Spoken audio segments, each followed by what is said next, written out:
So it may also be my fault. It was last time. Well, blame me. So we already have actually.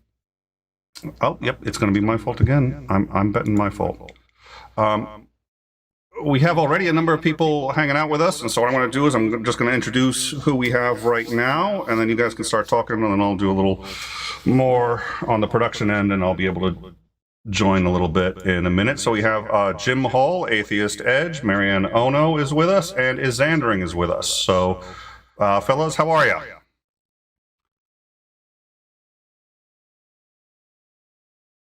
Good. Yeah, well, and 𝐒𝐴𝐿 is ignoring me, which is, we call that Tuesday. Yes, yes, we do. Yeah, well, thank you all for joining us. Jim, this is your first time here.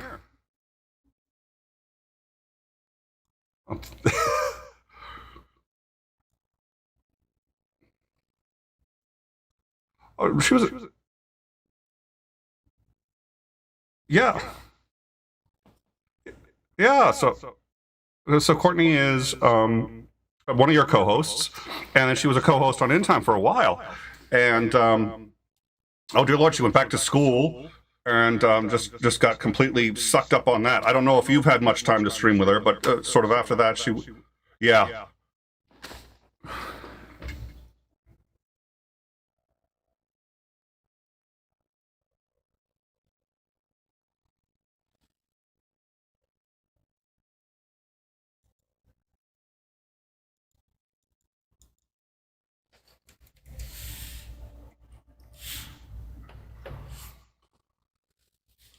Yeah, the mic was screwed up again. I have no idea. I'm just going to shut off all mics as the thing starts. But a hot mic, that's not even a. I don't know.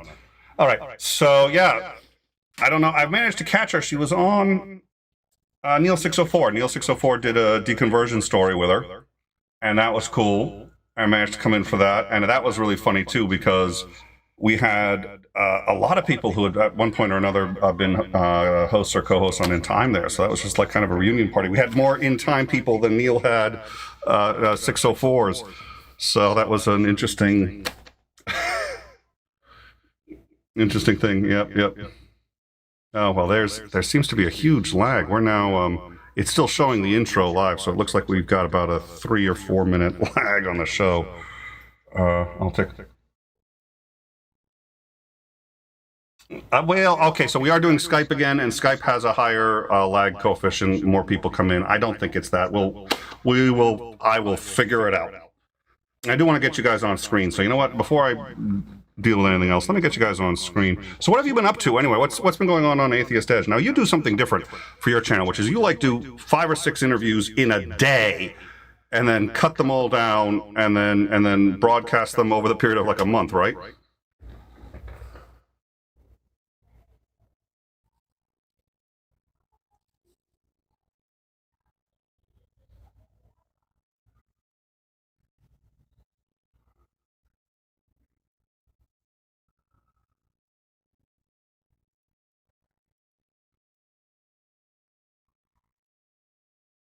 Someone is here. I mean, the place, I mean, there's a peanut gallery. My whole house is full. But it'll be 10, 12 hours recording session. And we will record so much footage. We'll have over a month's worth, and I like to edit it down. But here recently, it's more live shows. Of course, it's remote. It's not so in person. And I'm starting to get away from spending so much time like diving into the book of Jonah and Jason and the Argonauts to find parallels and do a little 4-part series. It took 3 months to make a 4-part video series on that.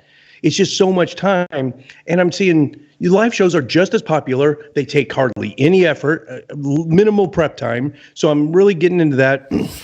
Right now I'm doing a side project, has nothing to do with atheism whatsoever. I'm trying to cut some weight, and I'm using disc golf to do that. So it's if people aren't familiar, it's like throwing frisbees, and instead of it's like a full 18-hole golf course, but instead of a hole at the end, it's a basket with chains, and you throw the disc in. So I mean, it's just a little side project right now, not atheism related. So I'm trying to, like, I don't know, test the waters, try some new things. All right, well, good. Although I hear that the pre-recorded stuff in general does better on YouTube. I don't know, it's higher quality content. You can make it shorter. There isn't any of those. So, like, for example, there's there's this idiot guy who does these YouTube shows, and he always thinks that the mic is cold, right? But it's actually hot, and then everybody's talking, and then you find out later that the mic is hot, but because there's a 3-minute lag, nobody can do anything about it. And when it's live, there's nothing you can do about that, but if it's a pre-recorded, you can cut those things out in case somebody is really that dumb to do it like 7 times in a row. So I guess that's one of the advantages of pre-recorded shows.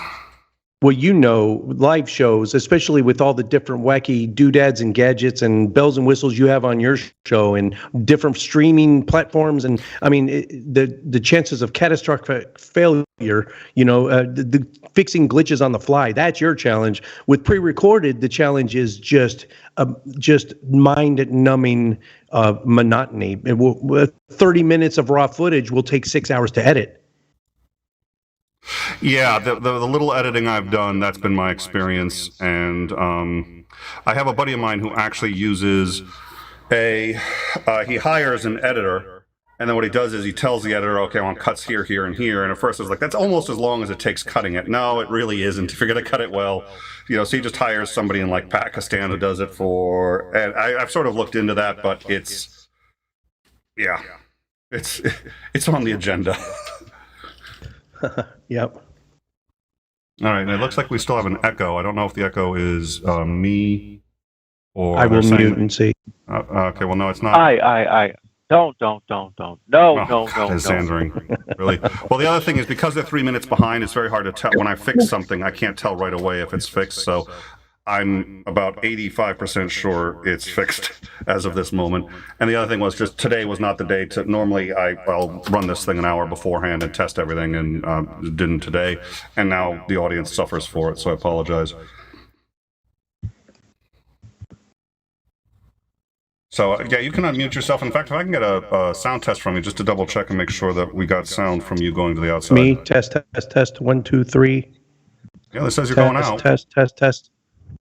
I should be about this close, I think, but I never get that close. They say one fist away or better. All right, well, I'm going to keep going. We'll see when they catch up with the real time. We'll do it. Yeah, Randolph is here, so yeah, that's Atheist Edge, and he'll be on your screen in just a minute. I'm saying, I'm looking at the show. You're already on the screen. They can see you when it catches up. I was like, you'll see them in just a minute, but by the time they hear the audio, they'll already see you. That's how tired I am. I feel like I'm in Inception. Really.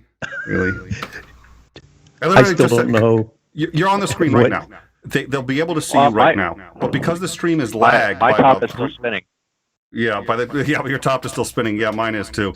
Because the whole show is lagged by about 3 or 4 minutes. So weird. They don't see you. So I'm watching the stream. I'm watching the live part of the stream, and your image hasn't come up yet, but you've been up for about 3 minutes. So they're 3 minutes lagged. So what I said was, talking to them, I said, don't worry, you'll see him in a sec. But by the time they hear that, they'll have caught up to this point in the stream, so they'll already have seen you for 3 minutes. I'm just like, wow. Okay. And I think I know what's causing the echo. Let me go. I really hope it's not on my end. It's not on your end. If this is a new problem, it's probably me. That's what I'm guessing. Are you Canadian? No, I'm not. Then I can't blame you. No, but I'm shaking my head quietly. Yeah, Marianne's here. Hi, Marianne. How are you? Hi, I'm good. Marianne, thanks. How are you doing? Canadian? You're tired, you said. Yes, I wanted to know if you're Canadian. Sometimes. Depends. So, in the first depends on how much abuse I'm going to take for it. Quite a bit right now, I think. So excellent. I turned off my camera only because I'm vain enough to not like being on camera when my house is a total mess. But it is nice to have the option now to be on camera, which I didn't have for some past shows. Yeah. Well, again, we'll blame the Canadians. So in our first 3 weeks of airing, we decided that neither of the hosts really liked the idea that anything would ever be their fault. So we formed a document that just was, and I forget what we called it. It's still in the Discord. It's one of the first things we published. And it was just like an order of blame. And, you know, so people with hats would be like about the third one down, but the first one was Canadian. So you'd have to find the nearest Canadian. And if there was one that was within the circumference of blame, this area where you could credibly blame them because they were at least involved, it was their fault. And it didn't matter. You could do this with anything. Circumference of blame, it's sort of like the cone of silence. Well, yeah, except I've never heard of a cone of silence on end time. I've never heard anything even related to silence on end time.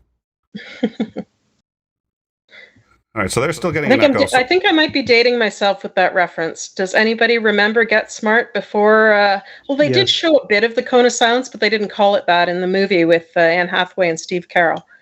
And there was it appeared in the International Men of Mystery, was it, with Mike Myers? Ah, right. It's Austin Powers. It was in that too. Right.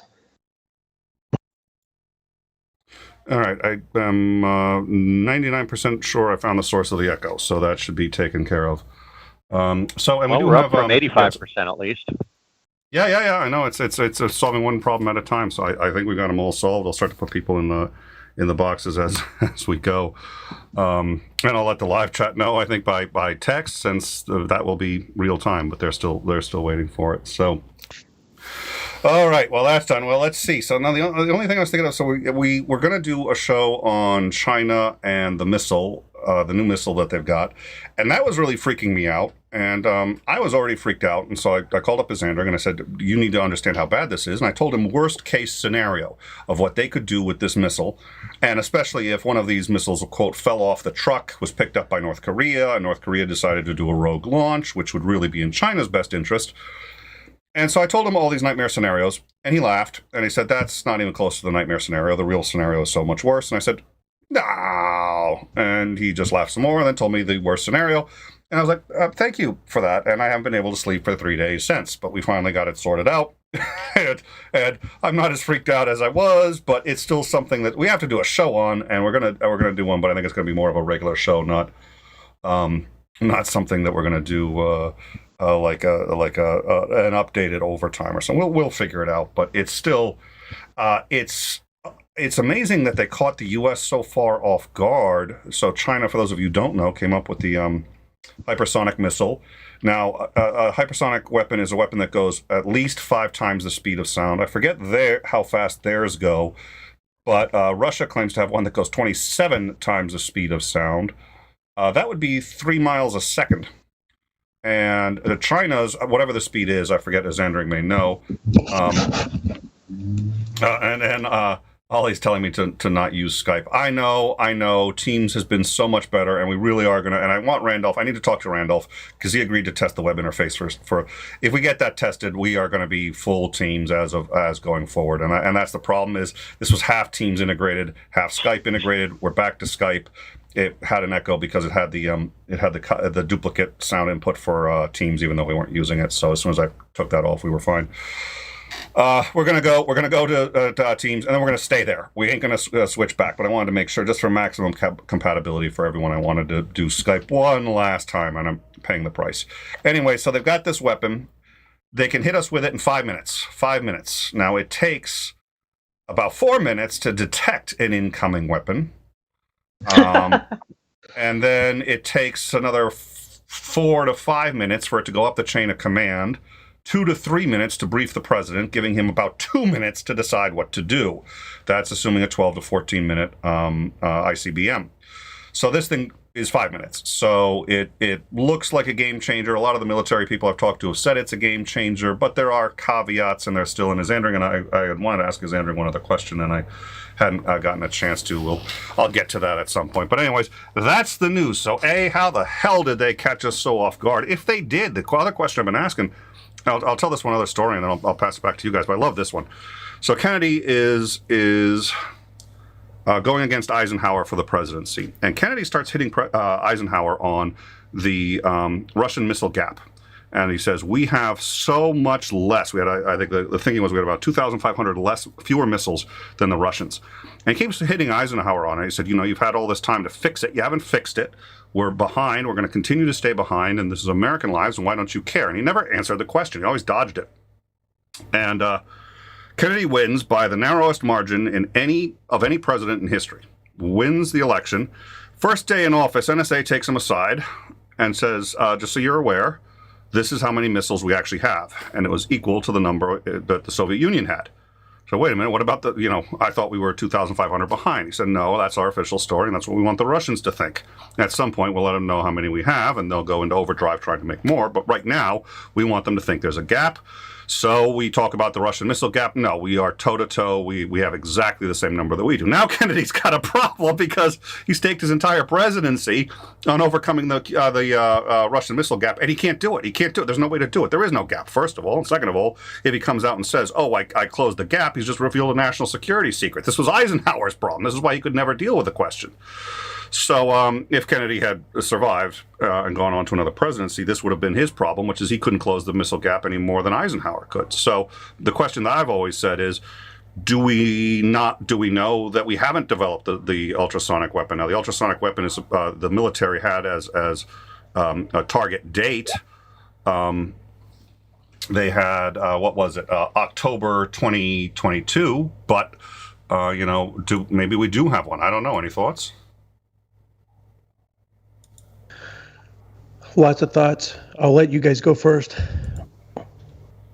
I don't think any of us are ever going to know unless we have the clearance just what's available. I think the information we get is so far behind the time. Including when we say we have an inside source, I think that unless we've got a real whistleblower, any inside source probably doesn't have live access, current access to information. And weaponry is somewhat like, computing power. It multiplies faster and faster. So whatever we're hearing from someone who said, a couple years ago we had this, I don't know how much we can really tell from that. I think that the state of affairs is what am I trying to say? State of affairs is probably far, far beyond whatever we have access, whatever information we have access to.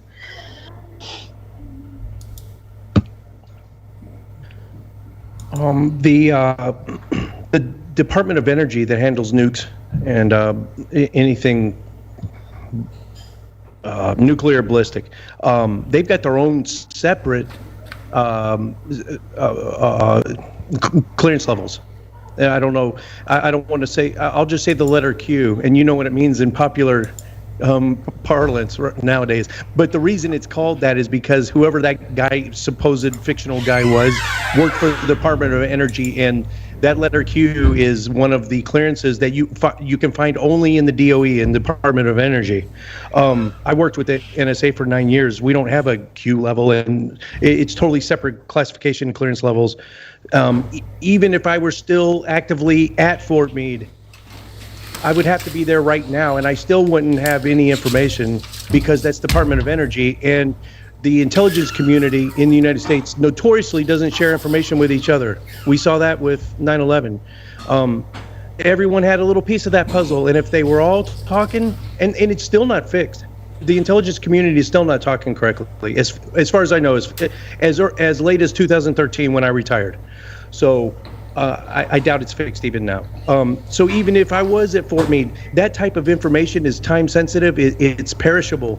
So if you're a week behind the times, if you've been on leave for a week and you come back, you got to relearn everything. It changes so fast. A lot of moving parts. It's that bad. I don't know if that makes any sense. Yeah. Yeah. What else did I have? Oh, and as far as what a topic, Nicholas. Okay. See, being 21 years in the military, you'd think I'd be, no, I'm just as in the dark. Anything above, say, battalion level or order of battle. Order of battle is where the troops are, where's all the tanks, and how are they being deployed, who's training where. That's order of battle, OOB, right? Anything above say, I don't know, battalion level. I'm as in the dark as you. I mean, I play Risk, maybe. I mean, that's about it. I really have no concept of how combined arms works above a battalion level. And battalion is way smaller in division, regimental, and all that. So I work at a company level mostly. It's 200 to 600 Marines. So I am totally in the dark as far as theater level strategy and who's got how many nukes and what if China has more nukes? Does that mean they have some sort of advantage? I don't even know. And are they more likely to use it? China's security policy on would they sell it to black market? Could Kim Jong-un get his hands on some? I have no clue. Anybody else have any thoughts? I saw a question in the live chat about how do you solve the heat problem. And I know for the U.S. that's been a huge problem. In fact, I think that's been the biggest problem is how do you keep the tip of the warhead from melting at anything above Mach 5 or 6. And China appears to have solved it. And at least the reports are that this caught the U.S. off guard when they tested this thing. And we've confirmed the speed. We've confirmed they can do it. We have no idea how they did it. And we're still a year away from theoretically when we could do it. So now again, this is all what we're saying. This is what people who sort of observe the military is saying, but you never know. So I'm curious. But hey, I'm not in the military. So I've been talking to people who've been sort of in and out of it and getting the best information that they have just by observing this sort of stuff. But I think there's enough trends for how the military operates that you can sort of guesstimate, but there's no way to know, and that's deliberate. That's obviously deliberate. If we know, then China, Russia, everyone else is going to know. So, Xandring, have you got any thoughts? You've got to have thoughts on it. You have thoughts on everything. I have many thoughts. It's probably best that most of those thoughts never escape the corral of my mind. As far as what kind of weaponry we have, we're never going to know. We're never going to be up to date on that. I mean, even if you had the clearance to know that kind of information, unless you actually have the need to know it, you still don't know it. So, it's only speculation as to what it is. I'm not sure what exactly what it would solve to not declare. Especially after China launches one of these things, if we had one, to not declare, or to go, that's so, 2017. But there may be some reason that they don't want to disclose. Maybe they didn't want to disclose something before somebody else did. Just been like a secret type thing, not wanting to disrupt things, having the capability, but so that one's never going to be an easy one to be able to answer what we actually have. Well, I assume by keeping it secret, hopefully you scare them somewhat because they don't know if they've caught up to us or not. So I suppose there's that. I do love, however, if I recall, for about 5 years or so, we had the speed record for any aircraft, and it was with the stealth bomber. And they knew we had a stealth bomber, and we showed it, and they would measure. And the Russians would build something that could go just slightly faster than the demonstrated speed of the stealth bomber. Then they'd just hop right back into the stealth bomber. They get that thing up there, and then they would just push the throttle up just a touch above where the Russians did it, and then land the thing and say, "Okay, done." And so we kept the record, but nobody still knew it because we would always just go like one knot over the whatever the Russians had done, and I guess we did that for like 5 years. They would build something that could beat it, and then we just like, nope, sorry, just push the throttle up just a touch. So, well, that's kind of standard. I mean, you have Jane's fighting ships, which is a manual for all of the warships, and it lists statistics for the different kinds of ships, like how big they are, how much they gross, and how fast they can go. What kind of engines they have. It's just got kind of generalized information about naval vessels. And the ship that I was on for most of my time was the Sacramento, which is a fast combat support ship. It started life as a battleship, but they canceled the battleship program while the 4 ships were in the middle of being built. And then they're like, okay, well, we have 4 battleships. What are we going to do with them? So they decided they would consolidate their refueling or their resupply fleet, because they used to have like one ship for everything. They had one ship for ammunition, one ship for food, one ship for general stores, one ship for oil, for fuel. That was, well, they combined them all into one, made the first AOE. And in Jane's, it lists our top speed as 30 knots. And that is not the top speed of our ship. So, I mean, when you're sitting there watching the GPS, which is, it's the really cool encoded version. You have to actually enter the code into it in order to get the, in order to get the really cool, super accurate. Of course, I don't think that it was any particularly more accurate. The only thing the ANWRN6 did was it locked on every single satellite that was in view and got a reading from all of them, instead of your standard GPS, which would get 3, maybe 4. And then it would have the rest of them on standby, because it takes more computing power to lock onto the and keep a continuous feed from the satellite and then process it all together. So, you know, today I'm pretty sure that most of your GPS units lock on every single satellite that's available. You know, and there's 24 of them with 2 in reserve standby. So I doubt that the whole encryption portion of GPS matters anymore.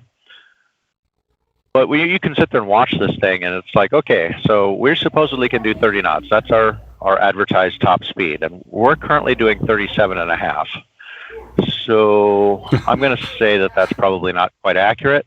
But they wouldn't tell you the speed they were going, so you could figure it out with a GPS. But did they actually tell you they were going the lower speed? Or video or whatever stuff you're doing? Sorry, guys, I'm going to mute here. My son's talking to me. Oh, all right. No worries. What was that about?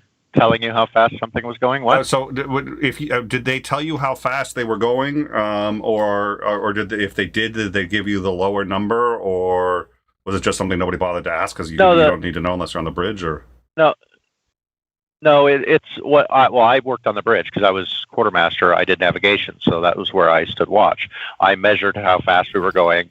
I fixed the position of the ship, you know, in open ocean every 30 minutes, you know. So I knew how fast we were going because I ran the GPS unit. So, you know, and I plotted our course and speed and everything on the chart. So I knew how fast we were actually going.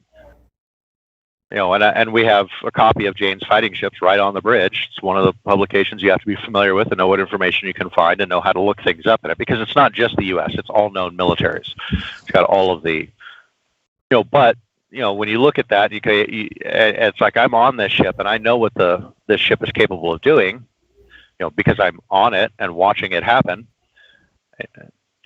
So, and the entries in this book aren't quite accurate, you know. And of course, there was explained that, well, of course they're not going to give you exactly what the ships can do. They're going to give you kind of a baseline. The ship is spec'd to do 30 knots.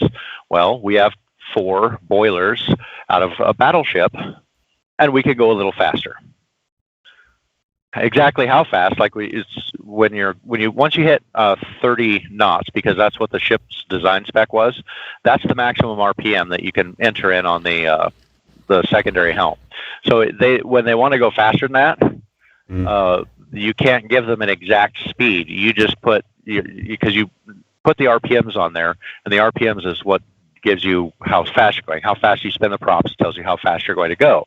So when you give the command down to the engine room, you know, because it's not like there's a throttle on the bridge that you just push forward or step on the throttle. You know, you have to tell the people in the engine room how fast you want to go, and they set the RPM of the shafts so that you'll go as fast as you want to go. So once you hit above 30 though, they don't have it all computed up. So they just put, you know, enter 999 for the RPM for maximum speed available. And then they just push it as fast as it'll go. They open all the valves wide open because, you know, it's a steam powered ship, and so they just open all the valves wide open, and let's see how fast we can go. Well, and I have to believe too that of course the conditions of the water temperature, I would imagine the temperature of the water, I would imagine has an impact on your max speed. So does the temperature of the air, probably less so, but I would imagine that does too. Storms. I mean, wind and oceanic currents and the direction of swells and waves all affect. It's like if you have following seas and you're got a tailwind and you open everything up, we might even be able to get faster than 37. 37 is the fastest I ever saw us make go, and that we were running away from a typhoon at the time. So we had huge seas. This was like something like 32-foot seas that we were running away from. We were down in the South China Sea, hauling ass away from this typhoon. So yeah, and we were sending. You got to realize that our bridge, the signal bridge, which is the deck straight above our head, is 72 feet above the water line, and we were sending swells and waves of water over our signal bridge when we would hit the trough and hit and dive into a swell. So we could actually send water up and over the signal bridge, 78 feet in the air. So yeah, the ship's pretty big. So it's amazing that thing doesn't buckle in half. But then we got the Enterprise decided that they were going to catch up, and they wanted to get ahead of us, and we were running as fast as we could go. And the Enterprise in the morning was behind us, just below the horizon. We couldn't see them. They were about 16 miles behind us. So you really couldn't see them. I mean, if you got on the really big eyes, they're huge binoculars that are mounted to the deck on the top of the ship. If you got on those and looked, you could kind of sort of see the top of the conning tower in the morning. We're doing, 30 plus knots. And about noon, about lunchtime, you could look out off to the side and you just see the Enterprise just cooking right on by us. It's like they were just strolling by us. And by that evening, they were, 20 miles in front of us. And we're doing 30 knots. So, the Enterprise is listed and Jane's is doing something like 30-something knots as well. Only they were going at least 15 knots faster than we were. So they were. I mean, you figure a 14-story. I thought, yeah, we don't know how fast they can actually go. And Enterprise it's been decommissioned now. Sadly, they decommissioned the Enterprise. The Enterprise was the first nuclear aircraft carrier, and it's in a class of its own. It's a class of one. The last conventional carrier they made was a class of one as well. But the Enterprise was unique. It's got 4 props underneath of it, and it has 4 rudders. One rudder was directly behind each prop. The conning tower was a unique design. There was no other ship that looked anything like the Enterprise. You knew it was the Enterprise just by looking at it. And it's listed as something like 35 knots as its top speed. We know it had to have been doing at least 47 knots, and it probably could have been going faster. I mean, that's a 14-story building. It's moving like 60 miles an hour. Jesus. So why? A really stupid question. Why decommission it? Is it just newer technologies? Because and you don't they want have to keep all up the new too much to keep up the older ones. But I mean, it seems like it was still useful. But yeah, back in I was 14. So how the hell old would I have been? What year is that? Somewhere in the early 90s. Very early 90s. It was they actually had to bring it in. They cut the ship down the center, and they had to add an extra 50 foot of deck space because of the F-18 Hornets that they were putting on there. They needed more space. So they just made it 15 feet longer. They just holy 50, smoke, 50 feet wider. 50. So they cut it. Yeah, they did 50 feet and put it back. Yeah, together. They cut it in half. Oh dear Lord. Okay. Yeah. Okay. I mean, that's kind of how the things. Yeah. Well, yeah. So yeah, they put it. They did it in Bremerton. I remember it was sitting down there trying to figure out what was going on. My mom's like, "Oh yeah, it's in dry dock right now, getting or my aunt who lives there. It's like, yeah, they have to add a section in the middle of it. So yeah, it's just that the Enterprise was so out of spec with everything else that we have, with all of our other nuclear aircraft carriers. We had the Kitty Hawk class, and the Kitty Hawk used to be the oldest commissioned ship. Now it's not anymore. They decommissioned that one too, so yeah, I'm sure that and now they've got the brand new class, and I can't remember what the new class is called, but they just launched the first one. So yeah, it's, technology has moved on, and at some point it just becomes too expensive to try and retrofit the ship. It's actually cheaper to simply scrap the ship and build a new one. Guys, I gotta say that all these measurements in Imperial are a ton of fun to listen to. Oh, please tell me you're not going to start that. Please tell me you're not going to start that. Here we go. Yeah, exactly. Here we go, right? Yeah. Well, I have opened a 50 feet. chart of conversions so that I can sort of follow along. No, I told her more than once, and this is true. The reason we use these measurements is to confound the Canadians when they invade and burn down the White House. They're very crafty and mean that way. And again? You mean burn down the White House again? Yes, that's right. Yeah. Again, notice how proud she is of that too. She's like, "Yeah, we got you once, assholes." They apologize for anything, but they didn't apologize for us starting that war, which really bugs the living daylights out of me, because I think they should apologize for that. We didn't apologize for you starting the war? Exactly. You see, it's the craw, and they can't stomach it. It's okay. They burnt down our White House, and they're like, "Well, that's what you get." It's like, hey, wait a minute, I thought you were Canadian. Well, to be fair, it was the Brits and not the Canadians. I mean, I don't think we apologize for the Brits typically. So, well, as much as we should. joke about us burning down your White House, we really didn't exist as an entity at that point. I don't know. I've taken a look at Boris Johnson. Yeah, see, that's why we never invite you down to our house anymore. Because the last time we did, you burned it down. That was the joke. Nicholas? Yes, sir. Trying to maybe get I don't know. We're on a bit of a tangent. It's your show. I want to come back to the topic real quick, though. Sure. At least briefly. When you whoever I forget who it was that explained to you the worst possible scenario that had you sleepless nights, whatever, and then you felt a little more at ease after it was all explained. I'd like, can you give the wave tops of what is the worst possible scenario? And as a linguist, as a dumb Marine linguist, I can't hold any more languages in my head. So, and Mandarin is in the top 5 most difficult languages on Earth. Am I going to have to learn that, or? I don't think so. But yeah, well, so Xandring, you want to give the worst case scenario? You're the expert in it. The worst case, well, technically speaking, the worst case scenario is just an all-out nuclear launch that wipes out most of life on Earth.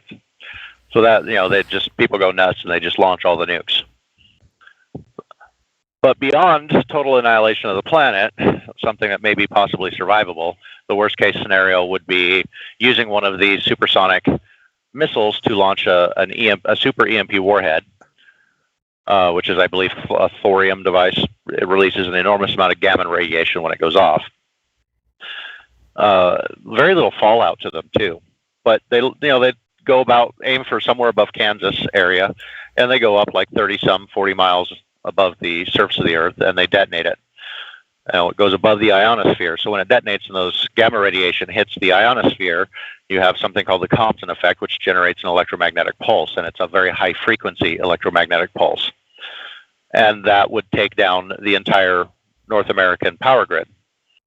And you're not getting it back, probably for like decades, because it will fry all of the transformers, especially the high voltage transformers. Those things take about a year to manufacture. They're custom built for each location, and none of them are built in the United States. They're built in South Korea and Germany and then shipped here. They also weigh several thousand tons each. So you fry those, and you're not getting the electric grid back. The electric grid goes down. And the study that was commissioned by Congress for the MP report, they found that after 1 year, that 60 to 90% of the U.S. population would be dead. And there's nothing you don't fix that problem. That's just simply going to happen.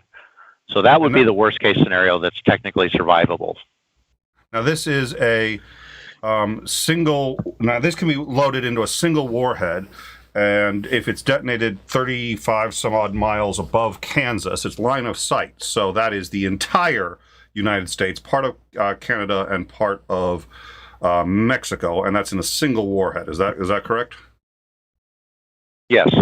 And if you get the part of Canada that matters, because like 85% of their population lives within a few hundred miles of the U.S. border. Wait, there's a and part all of their major Canada power that plants matters? are down there. Oh Jesus, hold on. That's a news story in and of itself. I didn't realize there was a part of Canada that mattered. Yeah, we have to say Vancouver. I mean, it's such a quirky place. We have to say Vancouver, and maybe Toronto. Is the threat of that... Quebec can just go away. If Nicholas is right with this news of China plussing up their warheads and maybe getting a technological advantage on us, do you all see that as a bigger threat than a denial of service or a major catastrophic cyber attack?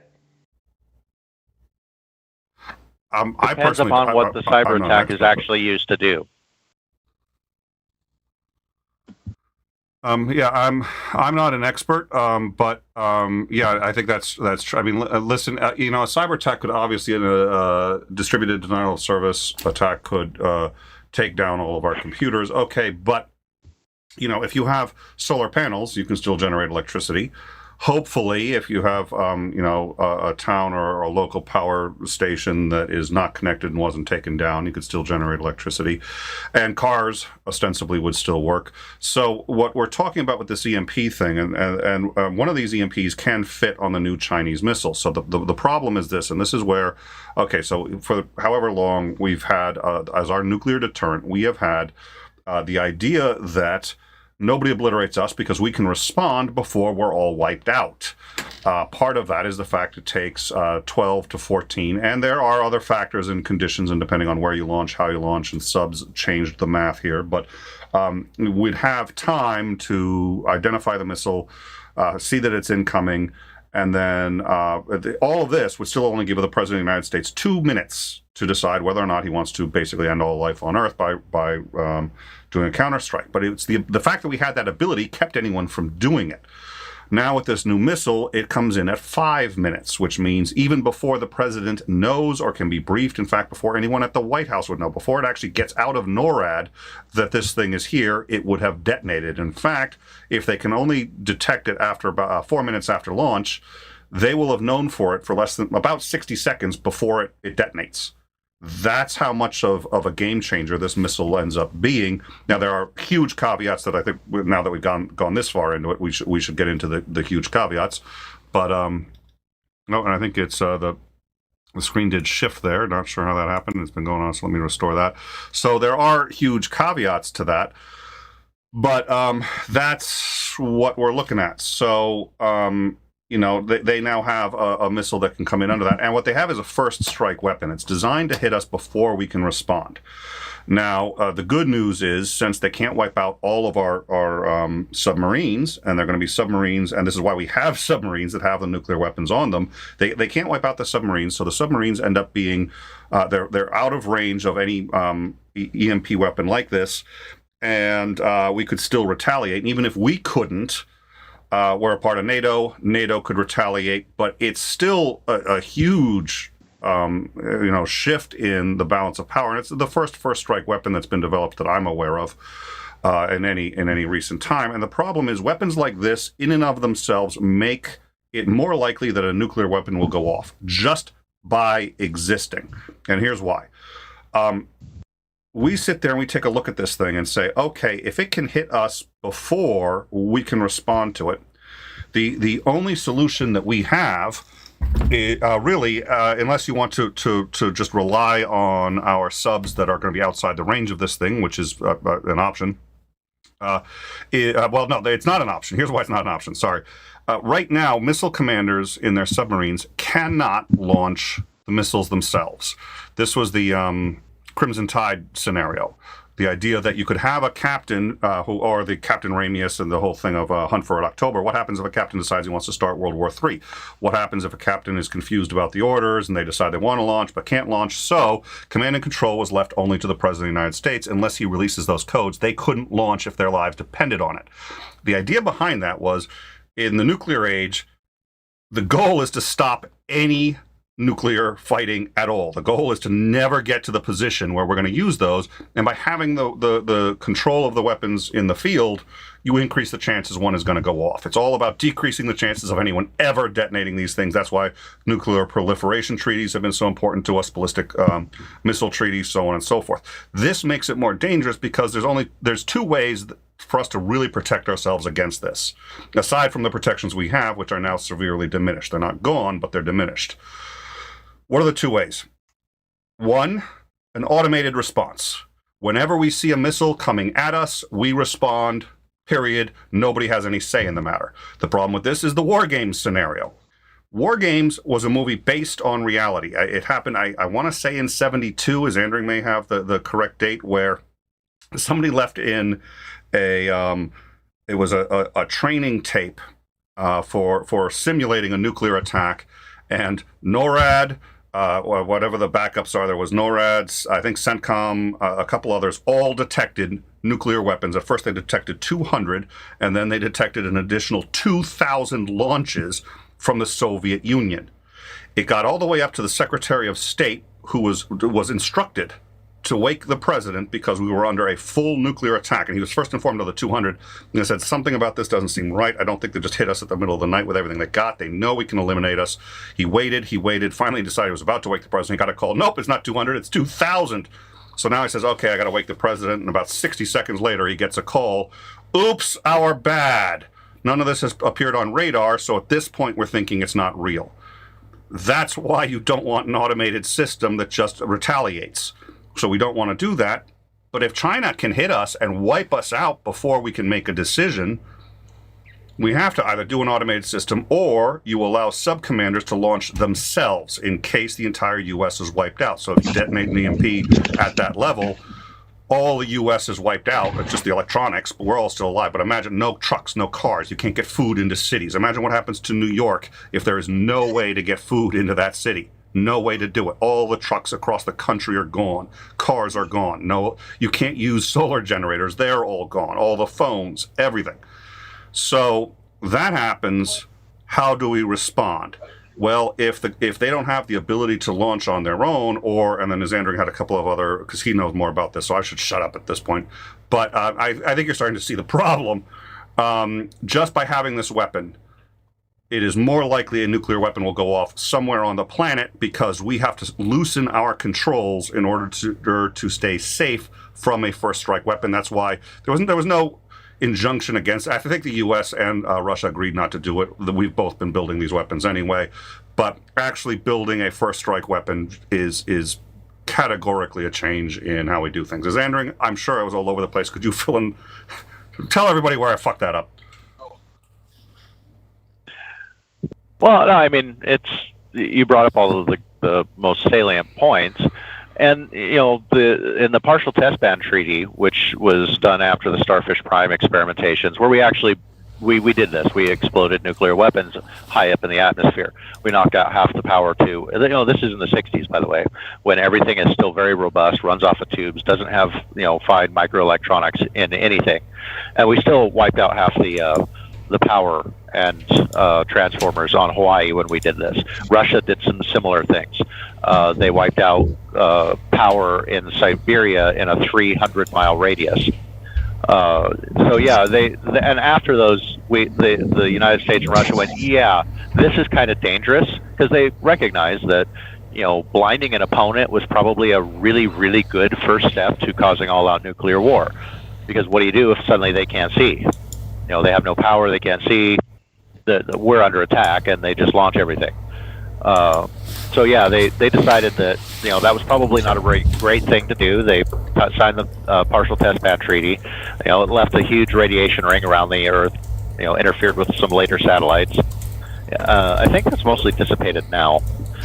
But you still have the kind of the problem of mutually assured destruction, because even if they did launch, I mean, it's like I don't believe that they actually want to do this. Like, they're not building this with the eye of going, okay, we're just going to take out the United States, because all of the continuity of government, all of the military forces, at least overseas military forces, are all still operational, and they spent a few $1 million upgrading Cheyenne Mountain, which supposedly is decommissioned, but they just went through and overhauled all of the communication systems inside of Cheyenne Mountain and hardened it against EMP attack. So they still have the ability to send out messages, and they can gain control, especially of the submarines. They can still gain control, command and control of outside forces, and so we could still, and all of our nuclear silos and the submarines are all independently powered. They're not dependent upon grid power, so they can take everything out that way. So you still have a problem of mutually assured destruction. But the question is do you do an actual nuclear strike against a country for EMPing you? Because their direct attack didn't actually kill anyone, but it will in the future kill millions of people, just because of you can't have a society like the United States without electricity. It just doesn't work. So I think that it's more of a posturing type of thing. But going as far as making an actual first strike weapon, something that is clearly designed as a first strike weapon, does nothing but ratchet tensions up. And I'm not sure why they would have admitted to it in the first place. But there's a lot of mitigating circumstances as to why somebody would not want to try and EMP another weapon or another country, though that is becoming the standard for most attacks. We do it ourselves. When we went in and invaded Iraq, we took the electric grid down in Baghdad. Now, we did it in such a way because we wanted to bring it back up, so we didn't want to just destroy it. So, we actually did cyber attacks and very surgical strikes against power plants to shut down power. Russia has done it. A lot of the terrorist organizations, when they're trying to take over a city, will cut complete power to the city. It's their very first thing they do, is try and take power away. So, and it's part of both Russia and China's military doctrine, which isn't secret. It's listed right there. First strike military or EMP strikes. So it's not particularly secret, but. And we've been able to do this since the 60s. So the idea of striking somebody with an EMP isn't new at all. And the old style original hydrogen bombs are sufficient to create a large enough EMP to take the electric grid down in a country. So, it's, unless you're talking about maybe North Korea or, I don't know, maybe Iran, someplace that's just that fanatical that, they're willing to risk, wiping their own power grid out to take us down. It's highly unlikely, because we can EMP somebody right back. So, you still have a whole bunch of the mutually assured destruction doctrine in place to prevent a lot of this from happening. So I think that it's more of a posturing thing, but it's still, I think, a bad idea. Well, yeah, and so that's the So when I first started looking at it, it's just we're looking at. I think that's the point that needs to be remembered is it is kind of a binary state. Either we can completely obliterate them back, or at least retaliate proportionally back, or we can't. And the fact is, even if we lost the ability to detonate or to fire back from inside the continental U.S., that's one reason we keep missiles outside the U.S. It's a distributed system. It's designed to have severe losses, and we can still wipe out anybody we have to. And it's unfortunate that that's the way we have to build it, but that's how mutually assured destruction works. The only way it keeps them from firing these just terrible fucking weapons is the fact that if they do, their lives are over too. And then you just hope nobody truly crazy gets into power. I did hear the scenario, because I was asking, one of the questions I was asking is, North Korea now claims they have one. And North Korea did a missile test. It was a missile test, but the missile never got above Mach 5. So, but they claim that they've got one and they can use it. So, question. One, where did they get it if they've got it? The only answer I can think of is China. Why would China give it to them? That's a good question. I'd like to explore that in a minute. But let's assume they are telling the truth and they've got one, and they've got every motive to lie, by the way. I mean, they've got every motive to lie. Doesn't mean they are lying, but, so one, would China give it to them and why? And two, if they've got it, what would they do with it? And I think that's another question. I don't know if anyone's got any insight, but that's an interesting question, I think. Well, my first thought would be no, they don't have that, because it's China might toy with the idea of, hey, let's give the redheaded stepchild, some big weapons to play with, and maybe they'll do something that can't, be officially traced back to us. But it's not in China's best interest to wipe out the United States. It really isn't. And just as Daryl points out in the chat, it's like it takes down a whole shitload of satellites as well. So every satellite that's in line of sight is probably not going to work after that. They are set up to withstand gamma radiation because the sun gives off gamma radiation. But the residual radiation bands will interfere with communications. The shock wave, if they're in low enough orbit, from the nuclear blast, the heat wave, I should say, not the shock wave, can cause malfunctions. I mean, you're probably going to knock out most of the satellites that are in sight of any kind of detonation in space, or in low atmosphere or low orbit atmosphere. So it's not in their best interest to actually do any of this stuff. So I can't imagine that China would be reckless enough to actually give them, they may accidentally drop something, say, hey, yeah, here's that new missile, and it's really not. But I can't imagine that they would actually give them access to something like this. Because I mean, most of North Korea already doesn't have electricity. So what would it matter if somebody EMP'd them? Well, I don't believe that they would have. The theory that I heard, which I thought was interesting, was okay. If you decide that, look, you don't want to eliminate the U.S. Why don't you want to eliminate the U.S.? Well, take off your shirt, look at the back. It says made in China, and most likely. And the fact is, 10 years ago, a quarter of China, a fifth of China's population was starving to death. Now, they've managed to get that under control. They've managed to get their economy somewhat under control. It's certainly much better than it used to be. But there are signs it won't remain that way. And they've got a very big problem, which is the one-child policy, which has been relaxed. But the one-child policy, because boys were preferable, yielded a shit ton of boys. And I think it's at least 5 to 1. It may be higher in terms of men to women. So you have all these young men who are getting older, and you're going to have the same problem that we had with the baby boomers. When baby boomers suddenly started to need Social Security, they started to need more care than any system had ever been truly prepared to provide. They're going to have that same problem. It's coming up. These men aren't going to have families. There isn't going to be another wave below them that's going to be able to take care of them. So the question is, how are they going to deal with it? And they're going to need some significant help in their economy. And if the U.S. isn't pumping money into their economy because we're buying their goods, that's going to make the problem worse. And they've got enough of a problem. They really don't want to get rid of us. But and that's why they could have wiped us out financially in 2008, and Russia asked them to. They refused, and the reason is because it would have hurt them as well. So okay, and they're not so pissed at us. We're not an existential threat to their existence. But it seems to me that they genuinely want to be the only superpower. I think that's on their agenda. I totally get that. The U.S. enjoys being the only superpower and would like to keep it that way. So if they give North Korea this weapon, and North Korea is able to detonate even a small nuclear weapon somewhere inside the U.S. where it hits a reasonably well-populated area, or an area that's got a decent amount of farming, so you irradiate the food, severely disrupt the supply chain, all of a sudden the U.S. can't really compete economically anymore the way it used to. And we can't retaliate against China, even if China, gave it to them, because China's got it. It's hard to trace back to them and prove it, and they've got plausible deniability, or they say, hey, they're spies still, whatever you want to say.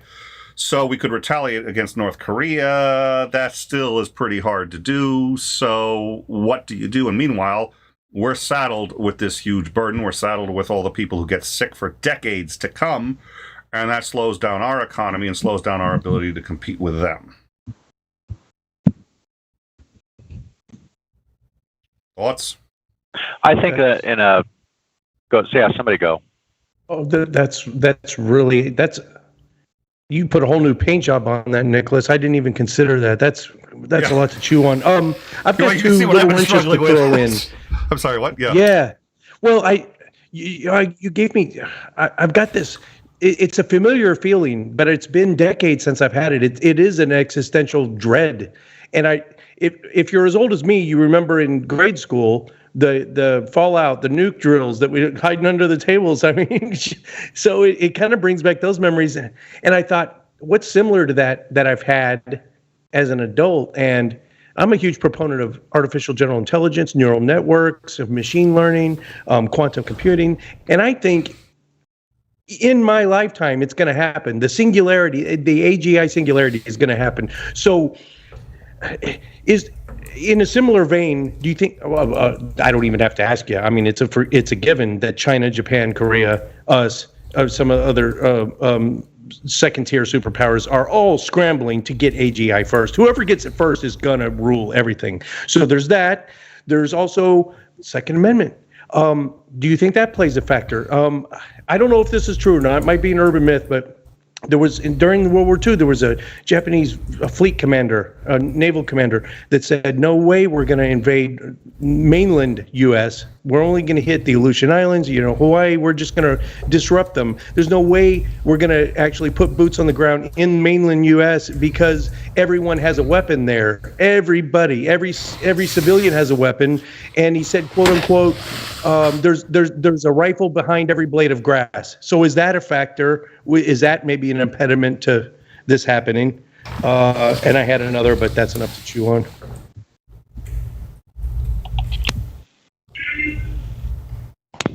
Xander, any thoughts?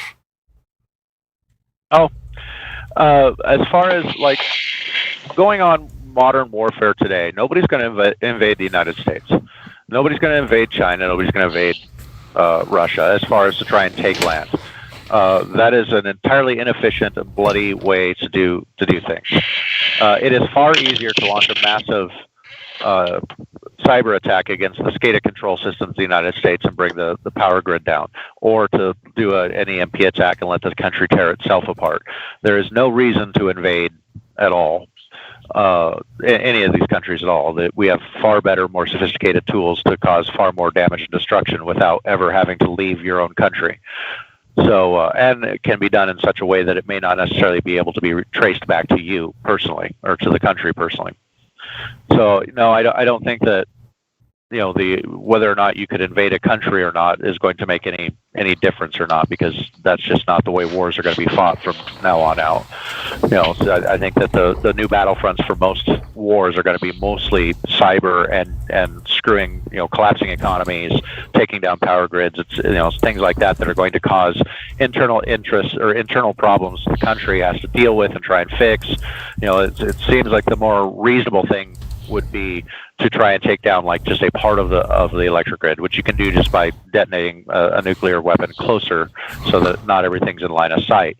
You have to be careful because the power grids are generally, in the United States at least, are generally divided up into three. There's the eastern power grid, the western power grid, and then Texas. Because, Texas. So, but if you took down just, let's say, the power grid in New England, that would cause billions of dollars in damage, and would tie up the United States, its finances, its ability to do much of anything for, a decade trying to fix damage like that. So, Moody's actually did a report on, this was for specifically just a small solar flare taking down the power grid in the Northeast. And, they were talking about tens of billions of dollars in damage to try and do that. Hundreds of thousands of people could potentially die. It would cripple the United States for, up to 20 years. So, I mean, that's a consideration. They may try doing something like that. And you could give something to a rogue actor like North Korea and just say, here, we don't expect you to actually be competent enough to, cause significant damage, but you can cause enough damage to take our rivals out of the game for enough time for us to take over. That would be a more likely scenario than just we're going to try and wipe the United States out. Because you wipe the United States out, you're going to cause a global financial collapse. Every industrialized nation is going to have an economic collapse following that. So, I don't see how it's in anybody's interest to try and all out or take out the United States entirely. Well, but there was just an interesting, just to bring this, because I think it may have been you that posited this, or somebody did, and memory is so fried at this point, it's unfortunate. But so okay, they hit an EMP on the United States. They take out the entire United States power grid, all of our electronics. It's all gone, and it's not coming back. Meanwhile, they load up a ship with generators and pumps and everything that you need to run a city, and they just casually bring them over to the U.S. They land in Los Angeles, and which by that point is just utterly destroyed. I mean, it's people scrounging for food will do absolutely anything to save their families. They will do anything. So it's lawlessness. They show up, they cordon off and secure a port. They get some pumps working, they get some generators working, they get some water flowing through the city, and then they say, look, anybody wants food and water, we are happy to give it to you. We're happy to help you poor Americans out. All you need to do is get a tattoo right here on your arm and do exactly as you're told and live where you're told to live and do what you're told to do, and you can have all the supplies you need. Who's going to say no?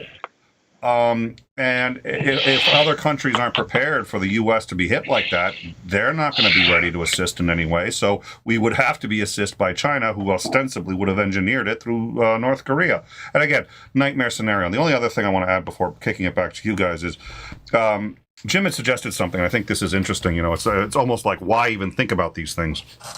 And to some extent, it's an intellectual exercise, really, because it's like, what are we going to do about it?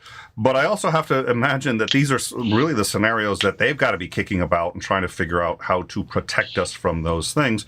And at a minimum, as much as we all have complaints about the U.S. military, we have complaints about spending, which actually isn't the military's fault. So we can't really blame the military for the fact that we have 184 military bases, foreign military bases, because they're not the ones who asked for that. That's, they do what they're told, and the Pentagon, gets the budget and tells them to do this stuff. So, but at a minimum, China has made this new weapon, and even though it's a different thing, and even though it certainly changes how we look at this stuff, the reality is we're still reasonably safe from it. At least that seems to be the takeaway. I don't know what are your thoughts?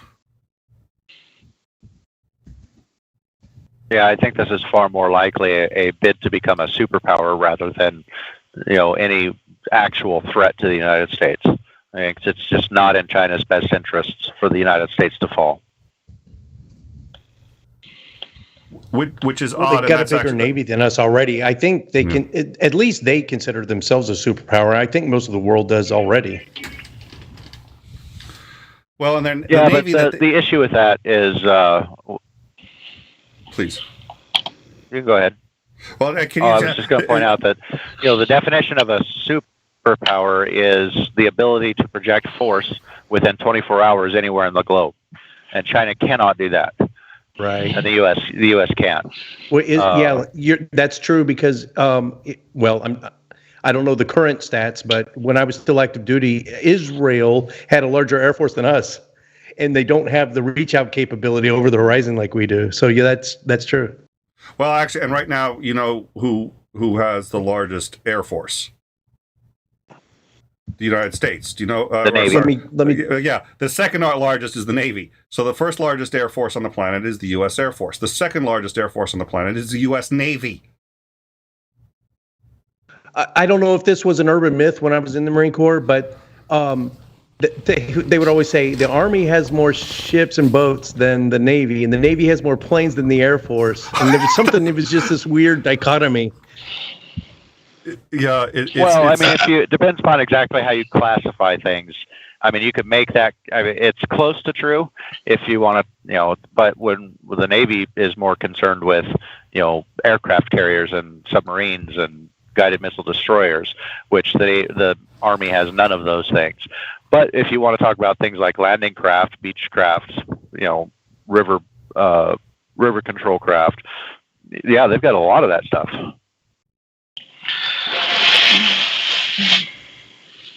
So, just a couple things. Here he is. He came in. He's here. Okay, here we go. I think we're all about to get schooled. But welcome, Pat. And, I've been here a while, actually. Oh, okay. I had no idea. All Not schooled. Just a different opinion, right? So, it's not feasible to attack the United States military for occupation until it is feasible. We assume that a certain amount of infrastructure and stability is going to exist. Imagine a scenario, it's not too outlandish, I think, where systemic system failures following an EMP or other attack is inundated at the same time as severe political unrest. So we have regionalization occurring within the United States, both politically and militarily, right? Depending on how stable our command and control remains following a critical incident. And then the ensuing unrest between those groups is allowed to run its course for 5 to 7 to 10 years. And then it may be feasible. And this thought that China doesn't want America out, I don't know if that's necessarily true. We may be their biggest buyer right now, but we're also their largest competitor, both in terms of military exports and as far as financial exports. America as a 100% consumer of Chinese goods, because we no longer have domestic production abilities, is a much better scenario for China than one where America has the ability to respond economically, which we currently do, although it's declining. Second thing is, I heard a comment, and I agree, the older definition of a world superpower is the ability to respond anywhere in the world within 24 hours. And I would say that is in a conventional sense. But there's nowhere China can't be within 24 hours in the same way that our special forces and elite military operatives can be in the same way. China's proved it several times. They've conducted covert operations all over the world. And so I would just say that we need to stop using definitions that are 30 and 50 years old. We're talking about global security, both economically and militarily. I mean, we may be our own worst enemy based on our success and our inability to our desire not to reinvest both in our military and civilian infrastructure, and also our current political issues as well. China may just, they may just throw, the old term that we'd use in my old job is they may throw a grenade in a room and see what happens. Yeah, well, we didn't kill him, so we injured him. That's good for us. Hey, we did more damage than we expected. Maybe now their opportunities have presented themselves.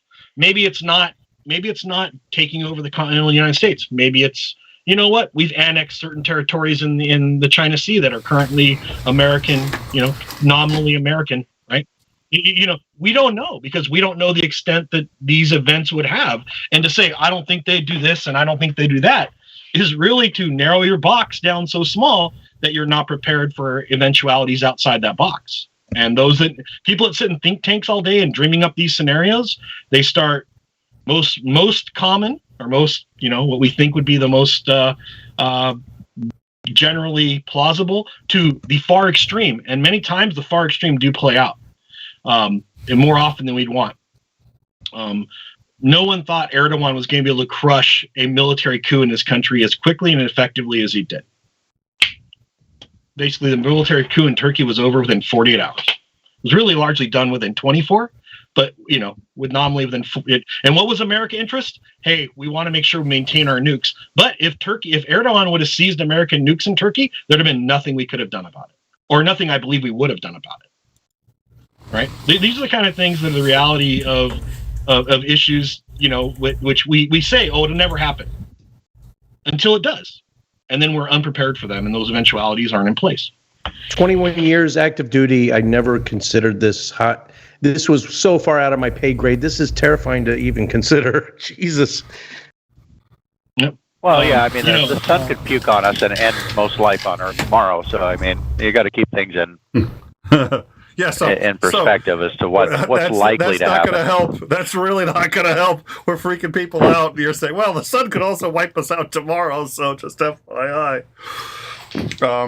Yeah, yeah. Let's. Yeah, it's like you have to put it into perspective. There's lots of things that can happen, and it's possible. It's in the realm of possibility. The sun has hit us with strong enough solar flares that if it happened today, we would still be picking up the pieces. So, well, as a matter of fact, in 2012, there was a solar flare that missed us by 12 or 14 days. We were outside the orbit where the main solar flare hit by only 12 or 14 days. Had it hit us, we would still be picking up the pieces today. So I mean, it's like you have to wonder about at what point do you go, well, these things are beyond my control. It's not likely to happen. Sure, it can happen. It's possible for it to happen. All of the pieces and parts are there, but people kind of like the status quo. They kind of like things going on. China may be pushing for some more dominance on the world stage, but that's a very Americentric view of the world. People like the status quo. The people on the top like the status quo. People on the bottom and the middle generally don't like the status quo.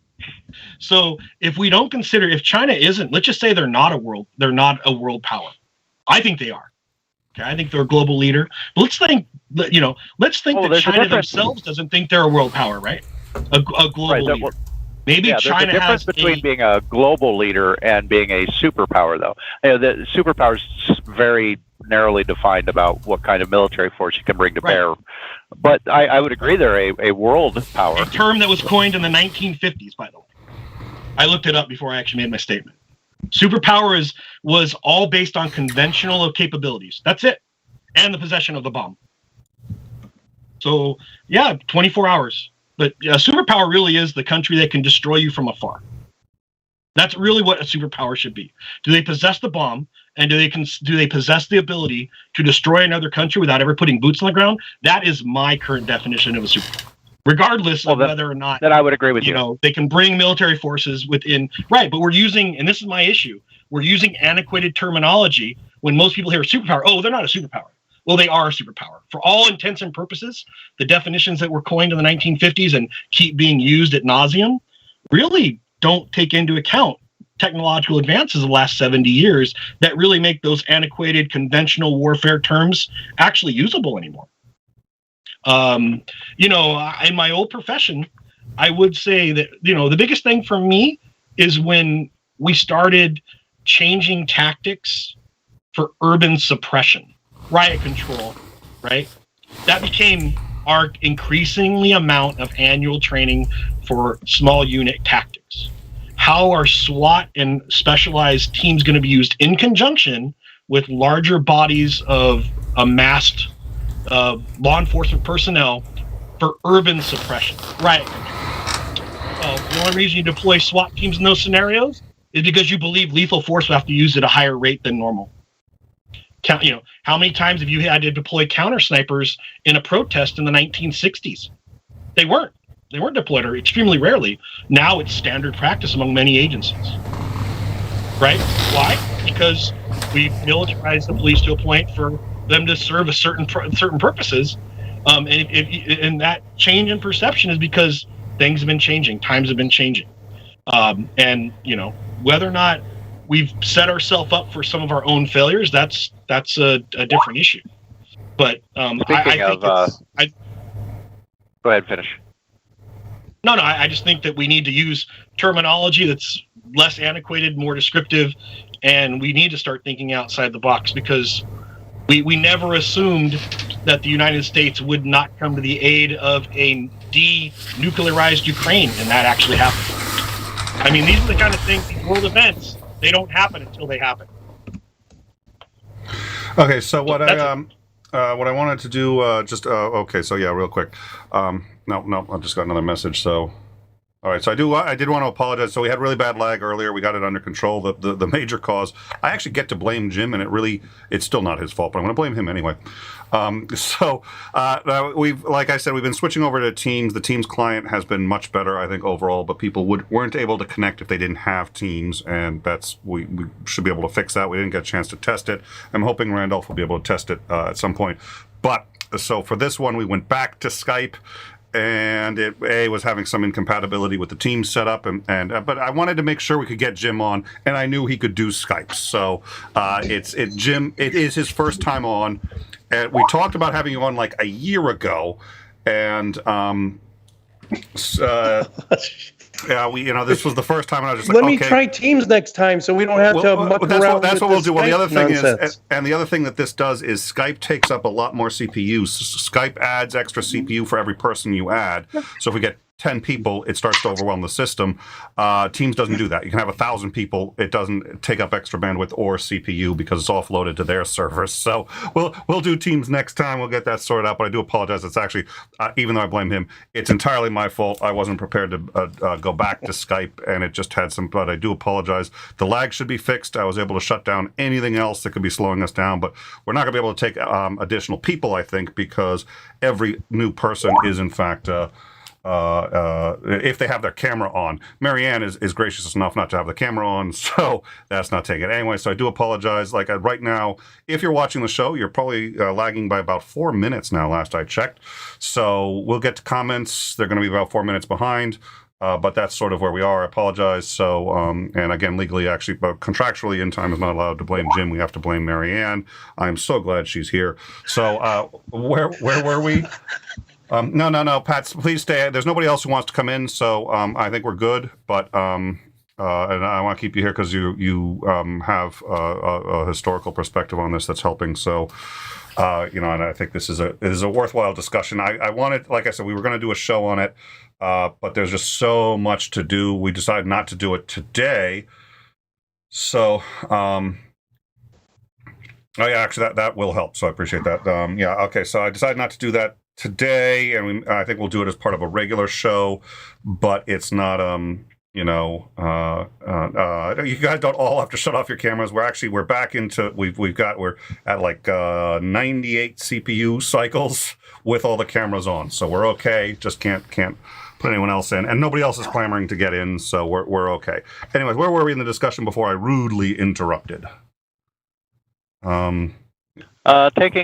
Taking precautions, realizing that these things are possible, and leaving ourselves open to them just because we don't want to admit that they might actually happen. On that note, do you know that we're getting rather large power transformers manufactured in China, putting them in our electric grid? And when they actually confiscated one of these and they tore it apart and looked at it, there was actually a backdoor control so that the company, which is based in China, these are manufactured in China, China can actually shut them down. As soon as they're hooked up to SCADA and they have internet access, they can shut these things down and through a backdoor control. They found this. I mean, that's not even speculation. It's not a conspiracy theory. That is what they found. And we're still buying those same transformers and still putting them in our electric grid, and nobody said boo about it. We're still doing it. So they probably don't even need this missile. Just give them another 20 years and they'll be able to shut us off. Just hit the light switch on the way out and the lights go out in America. Yeah, okay. Now I haven't heard this one before. I haven't heard before. So there's a back door in. Now, how do you put a back door into one of these unless they're operated on the web or? Yeah, they are. They're operated through SCADA, which is give me a second. I've got to remember what the hell that actual acronym. SCADA is the control system that runs most of our infrastructure, like our power grids, our power substations, the direct power here and there, and they're hooked up to the internet, and that's how they're controlled. And they all talk to each other so that they realize, like when you have an incident that happened at the Metcalf power substation, where a group of unknown people did a targeted attack on a power substation, and they actually set up and they fired at the transformers, and they were hitting the cooling tanks, the oil cooling tanks that cool the transformers. And thank God that's what they were shooting at instead of another part of the transformer, because the transformers just started slowly overheating.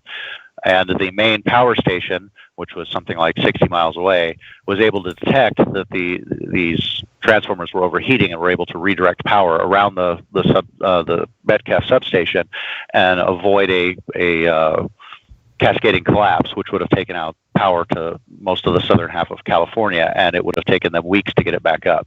So they were able to avert that, and they never found the people who did it. They have no suspects. They have no idea, but they have a lot of it on film.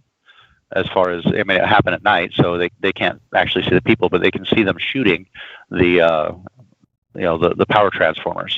And so there was a coordinated attack that the media called vandalism on the Metcalf power substation. They never found out who did it. They never had any suspects to this day. They've never found any more information about that. And the SCADA system is what allowed the main power control board to recognize that the transformers were overheating and redirect power to reduce the load on that substation, preventing a cascading failure. But the problem with that is that in order to do that, it's hooked to the internet. So the software in these transformers has backdoor access. So China can simply just log into the transformers and shut them off. So or they can do something else to them as well. So Pat, it's not just shut them off; they can take control of them.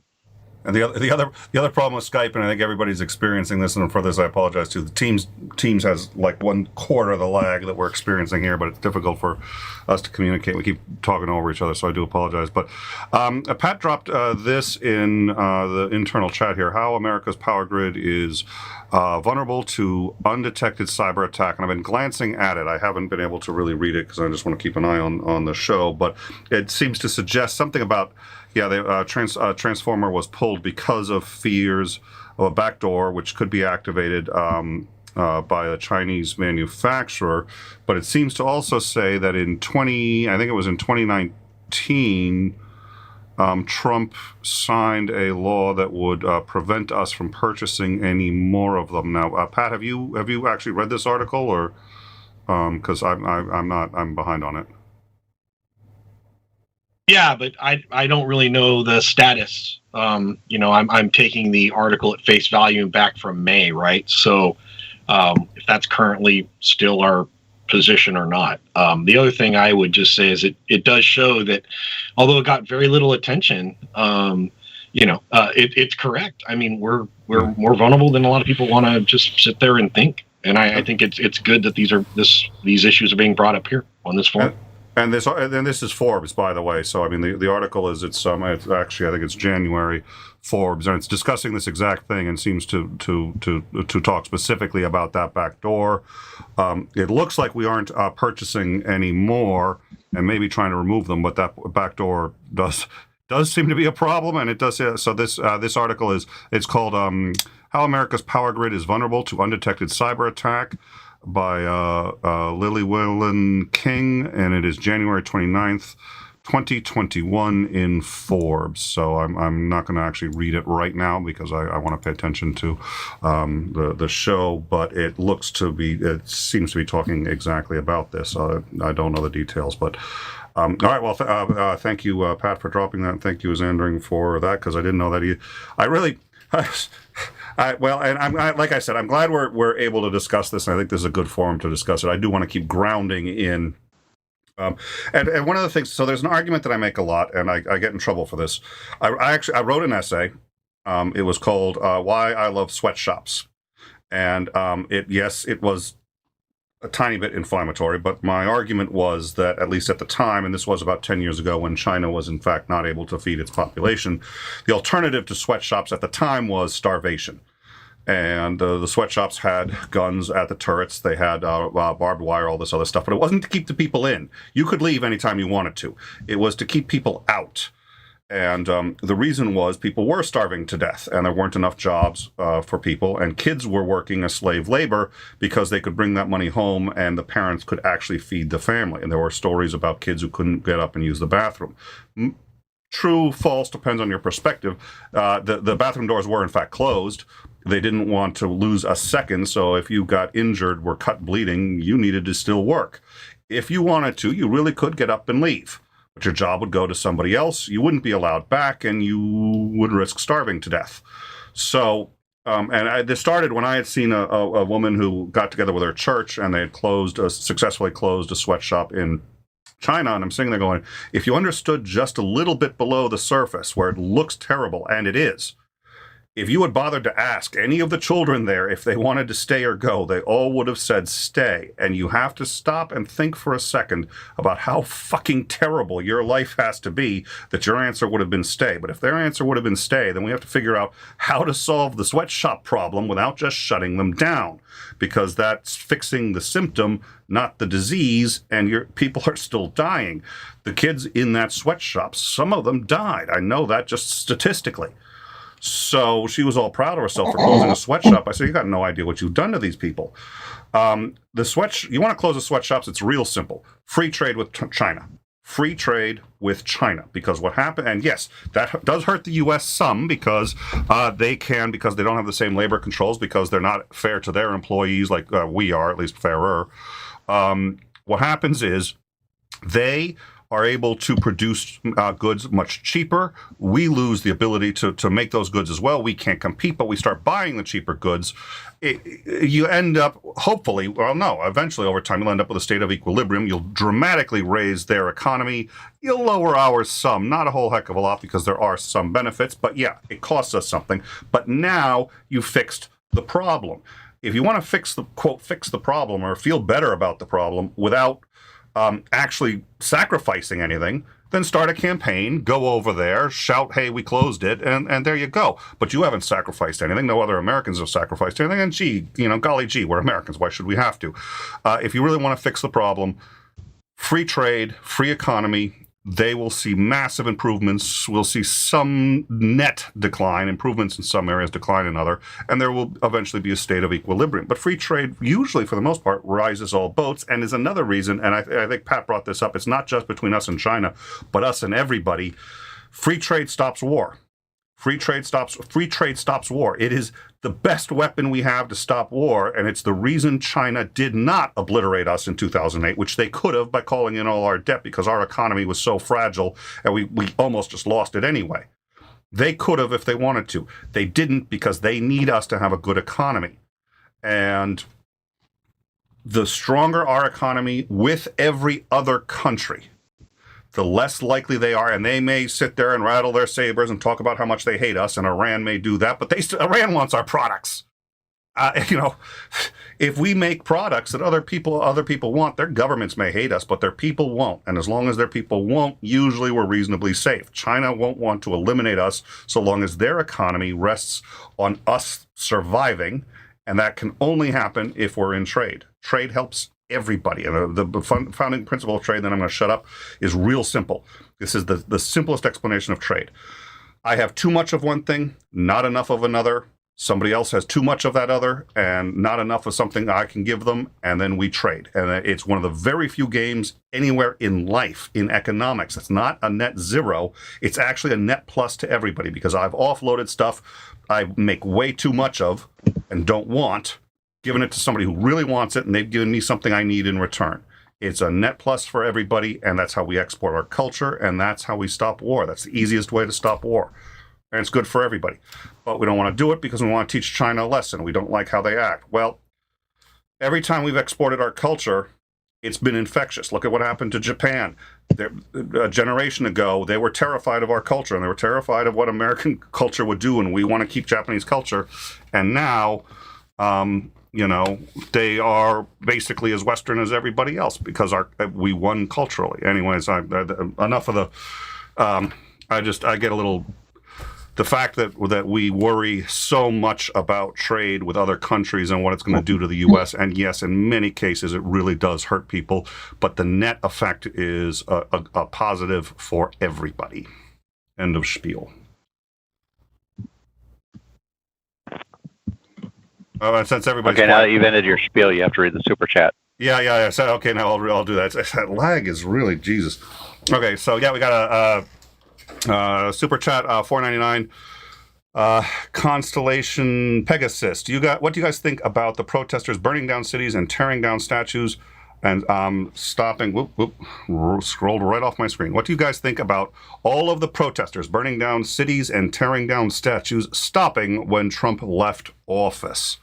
Thoughts? Deliberately Really provocative.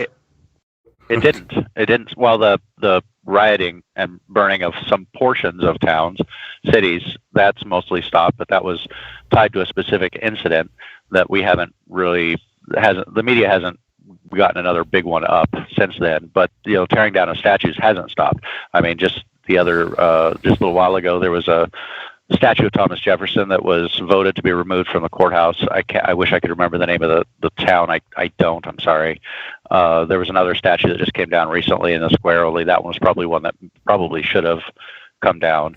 So no, there's people are still removing statues. Just the media isn't covering it so much anymore. Huh? My initial reaction to the Jefferson statue was like, it was so misguided. Because then I compared it to, what's it called? It's what's that law? Not Occam's razor. It's the one where Godwin's law. Anytime you mention Hitler or the Nazis, you've automatically lost the argument. But when I thought about Jefferson, okay, Stonewall Jackson, I get it. Jefferson, secular. Drafter of the Constitution. What about all the good things he did? And then I thought, there are some really terrible people that did some good things too. So my initial reaction was, why are they doing that? But now I get it, and it didn't take long. If social values change, I get it, but this needs to be our federal buildings and our public spaces of court deliberations. They need to any monuments, anything we display in the courthouses and in the federal buildings need to comport with today's standards. It's constantly shifting, and they're undeniable. He did some really terrible things. So it didn't take long for me to say, yeah, I get it. All right. And one thing I want to point out. So first of all, I think, and so we maybe can shift this slightly towards Black Lives Matter, because my suspicion is he's talking about Black Lives Matter protesters burning down cities in the United States, and they stopped right after Trump was out of office. A couple of things. First of all, they didn't. The pace had been slowing down, so had the media reporting for some time before Trump was out of office, and when Trump got out of office, that hasn't actually changed the pace in any way whatsoever. I will also say that a congressional, I think it was a congressional report, hopefully somebody here has it, I was just looking for it, I couldn't find it, but there was a report that came out, actually, it was last week, I think, where they basically said they did all the research into the bulk of the protests that happened in the prior summer, and what they found was there was a lot less violence than it appeared. What we saw was just a few incidents, and compared to the number of people protesting across the country, and when you compared that to the amount of damage actually done, and then when you accounted for and what this says is, quote, the Black Lives Matter uprisings were remarkably nonviolent. When there was violence, very often police or counter-protesters reportedly directing it. And so they found credible evidence that it had been started either by the police, which, by the way, were illegally abducting citizens, putting hoods on their heads and doing it with military uniforms, which was really terrifying. But that aside, what they found was that in bomb vans. What? In unmarked vans. Just picking them up. In bomb vans. Yeah, in mom vans. So the Pinochet level shit. That's Pinochet. That's a suspension of rights in secret courts that didn't even keep records of the fact that the person was detained. At least didn't give them a copy, so they can't prove they were detained. So when all is said and done, it actually found that based on the number of protesters versus the damage done, So the total number of people who were protesting at the time and protesting that particular thing, whatever it was, whether it was across the country or in one small area in Washington, D.C., wherever it was, the total amount of damage done by the Black Lives protests was actually extraordinarily small compared to the number of people involved.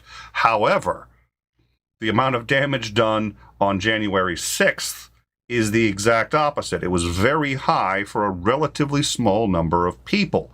And so when you want to compare the violence of one side of protesters to the other, when there was, and if you saw the pictures of people in France, even in Germany, thousands, and we were covering this we were doing between 3 and 5 shows a day, and we would cover sometimes live. So just huge 5-lane highways stopped with 1 million people on them in countries in Europe just coming down. And so when you take a look at all of that, the amount of damage done proportionately, extraordinarily small. So, and hey, we covered it too. So we may have been part of the problem on that one because we covered these protests live, and it was shocking to see some of the violence and what was happening. But if you also take into account the number of people killed during these things, especially when you remove the police officer taking the 90-year-old guy, shoving him to the back, and he cracks his skull on the back of the pavement, a completely unarmed guy. When you take those things out of the equation, the amount of damage done was again proportionately extraordinarily small, especially compared to the 6th. So I have no idea where this is coming from, but my suspicion is that's what he's talking about. The city's on fire. We covered it. I know exactly what you're talking about, but everything that I've seen says, and so the Harvard Radcliffe Institute came out with a study. That study's a bit older. That's from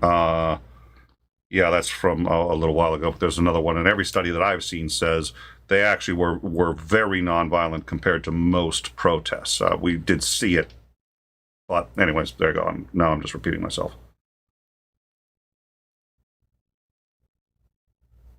Let's say any other I don't know. thoughts? Correct me if I'm wrong. Go ahead. Well, okay. Let's Correct me if I'm wrong. Yeah, please, Jim.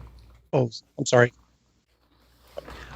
Tell me if I'm off base here or if it doesn't comport with reality, but it seems to me that if you take law enforcement, Department of Justice, boots on the ground Department of Justice, even higher level, executive level, would you guys say it's predominantly, if not overwhelmingly conservative, and they pick and choose their battles? Now, I take Kyle Rittenhouse, for example. The fact that they let a 17-year-old kid come in from out of state and support him, give kids like this and other people, armed people, counter protesters, give them water, give them all kinds of leeway to just help them patrol. I mean, there's a definite bias in law enforcement in particular. The feel of protest are police support or police really cracking down. And in the comments, I think it was Sirius, he was saying when police come to these protests strapped down with their SWAT teams and their body armor, when they come for war, there's war. If they come for peace, there's peace. It's how they approach it. And I think they're being biased and selective.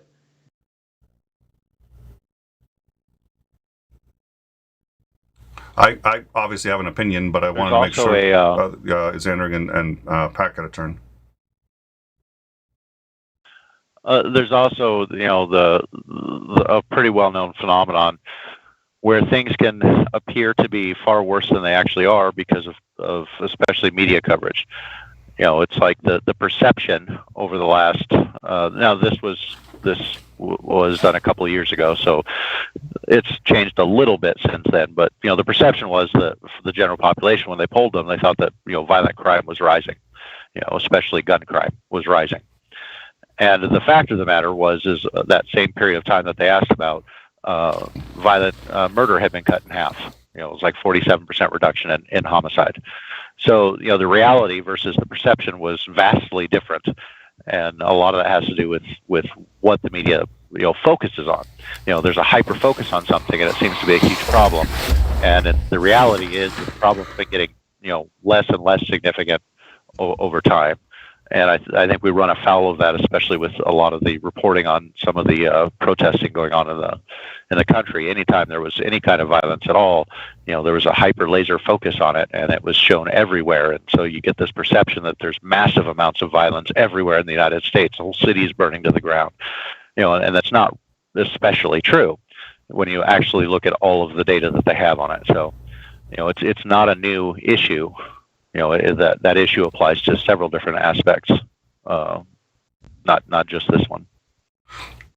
Well, and in the case of Rittenhouse, and I realized I haven't even looked at that one in so long, and somebody had just recently reminded me because I was way off on a lot of the facts. The last look I did at it, I think he's probably going to get off on self-defense, and it's probably justified. Him getting off on self-defense. Now, what I'm going to say, too, is I think he went there looking for trouble, and he worked as an EMT. He worked as an EMT there. Then they've got footage of him offering his services as an EMT and providing them.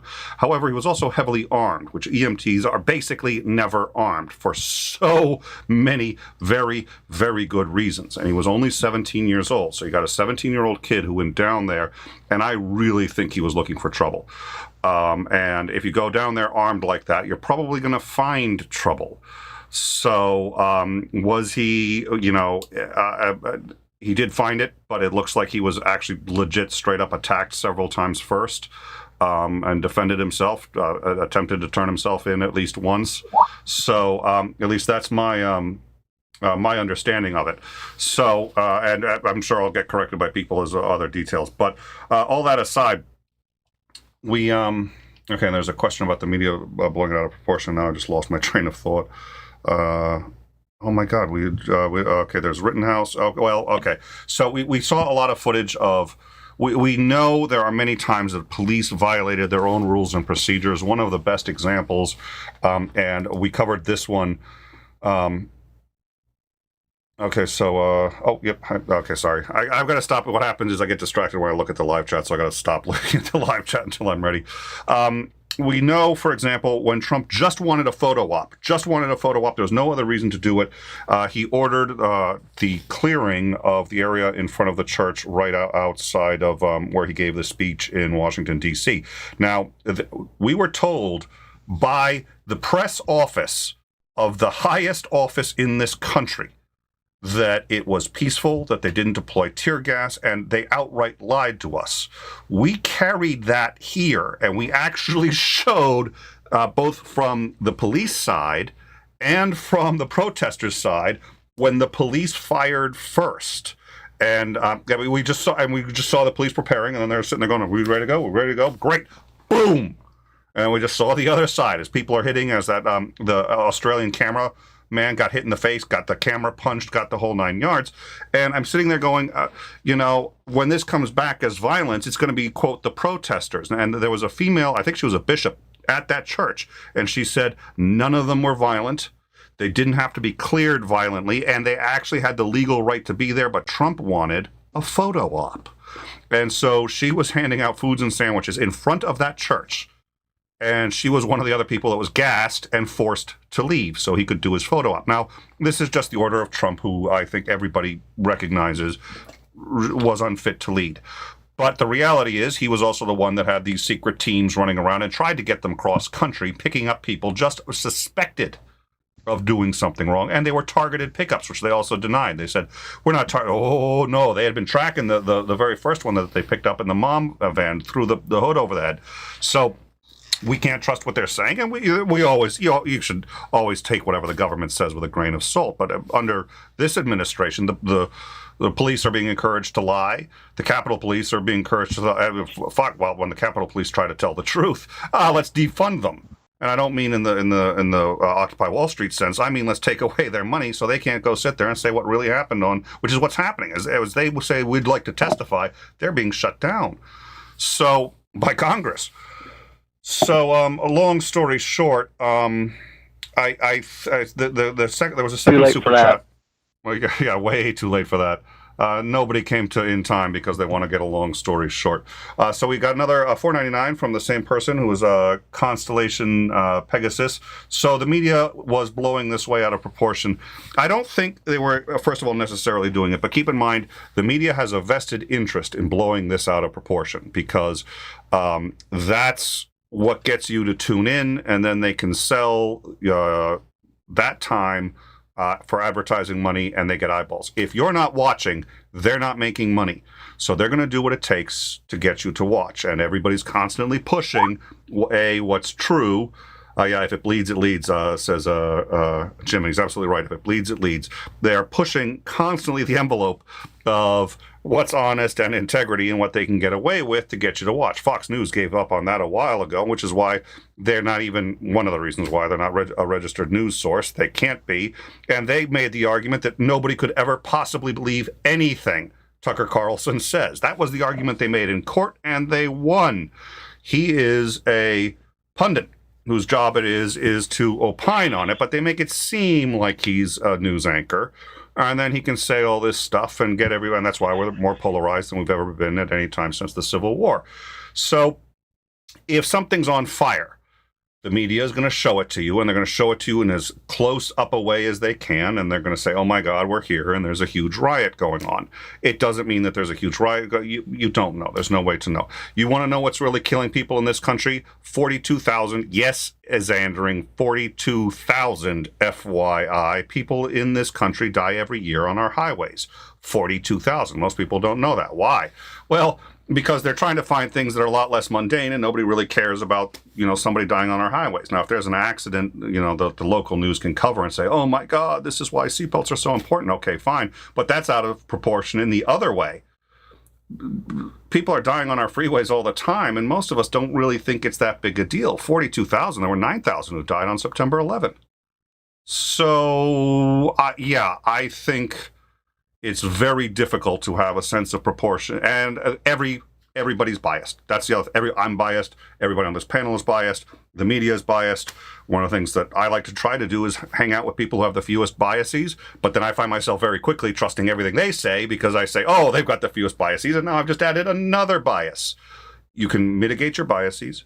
You can reduce them as much as you can, and then you hope you're as close to right, and then it's a process, and you just have to stay on it. And the second you get tired of staying on it and say, well, we're just going to do whatever it takes, that's when, you start putting out false information, whether you mean to or don't. And it's very hard to find. I trust Reuters, AP, NPR, and a couple other sources, and I acknowledge that they don't always get it right, but they're the most accurate in the U.S. There's a number of accurate ones across, and that's it. Yeah, the media was absolutely blowing some elements out of proportion, and as much as they could, they probably did the same thing with the 6th. January 6th. Yeah, oh yeah. And by the way, we were covering the 6th live. And I remember when we got the report of multiple shots fired in the Senate, and we're sitting there going, okay, this is what we're hearing, but we haven't confirmed it. And why was that important? Well, because if they can run with, oh my God, there are people shooting each other on the floor of the Senate, everybody's going to get hooked. So, when we're covering this live, we have to sit there and say, okay, let's just take a step back and make sure we double check absolutely everything. It turned out, that wasn't what was happening. So, they're biased towards getting you to watch.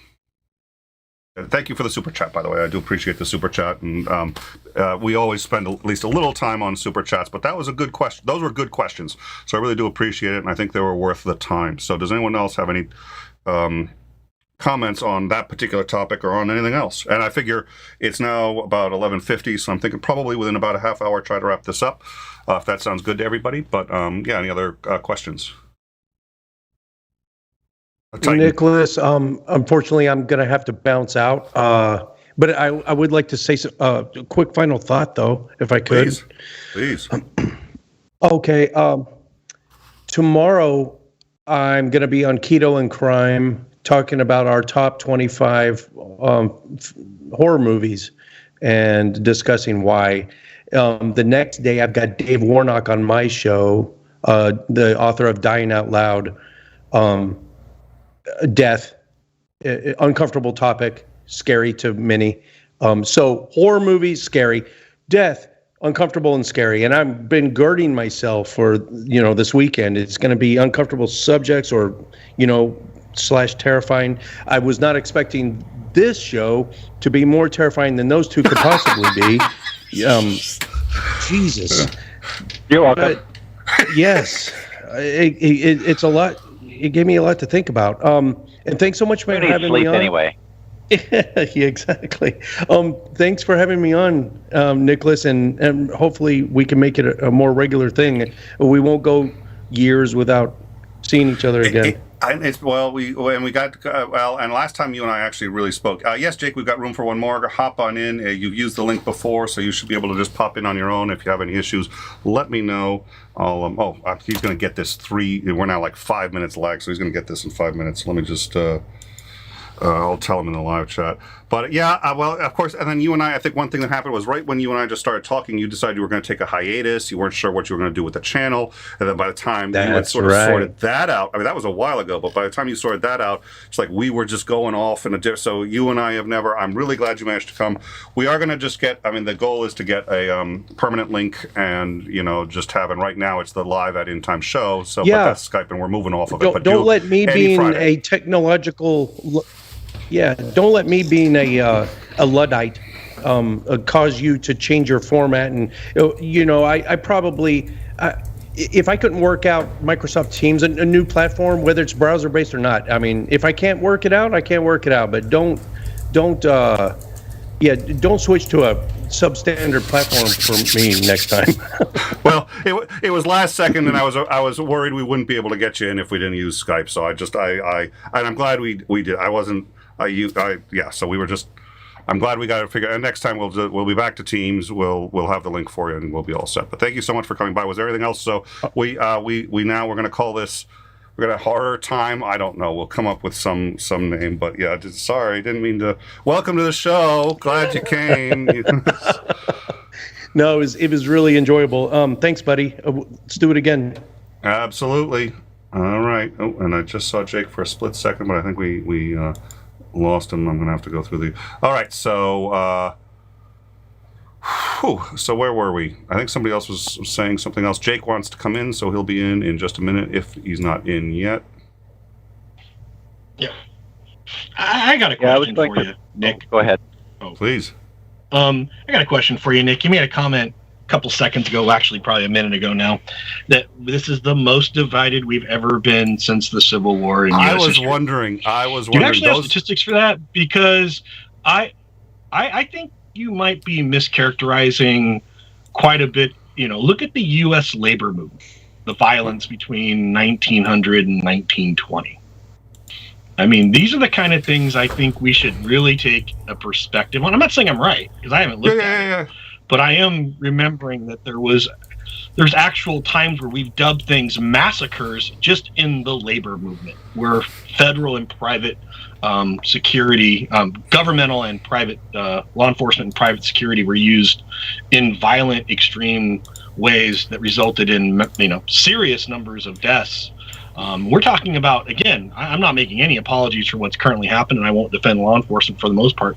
But we might want to keep a perspective about how at certain times in our history, both civilian with governmental acquiescence and then governmental suspension of due process and rights has resulted in issues that we've seen recur at various times throughout our history. That's just my thought. I'd actually think you need to look into that so you can look that statistic in the future. Well, I think what's important to realize is, how do you say more divided? Is it more people? If you have a small number of people who are so divided that they're willing to die or kill for their beliefs versus a large number of people who are far less divided, what does that mean? So just as you were saying that, I was looking this up, and there are a couple of different studies that have said that, but I don't know what methodology they used. And I want to try to see. I guess the one I was looking at here was the Hill.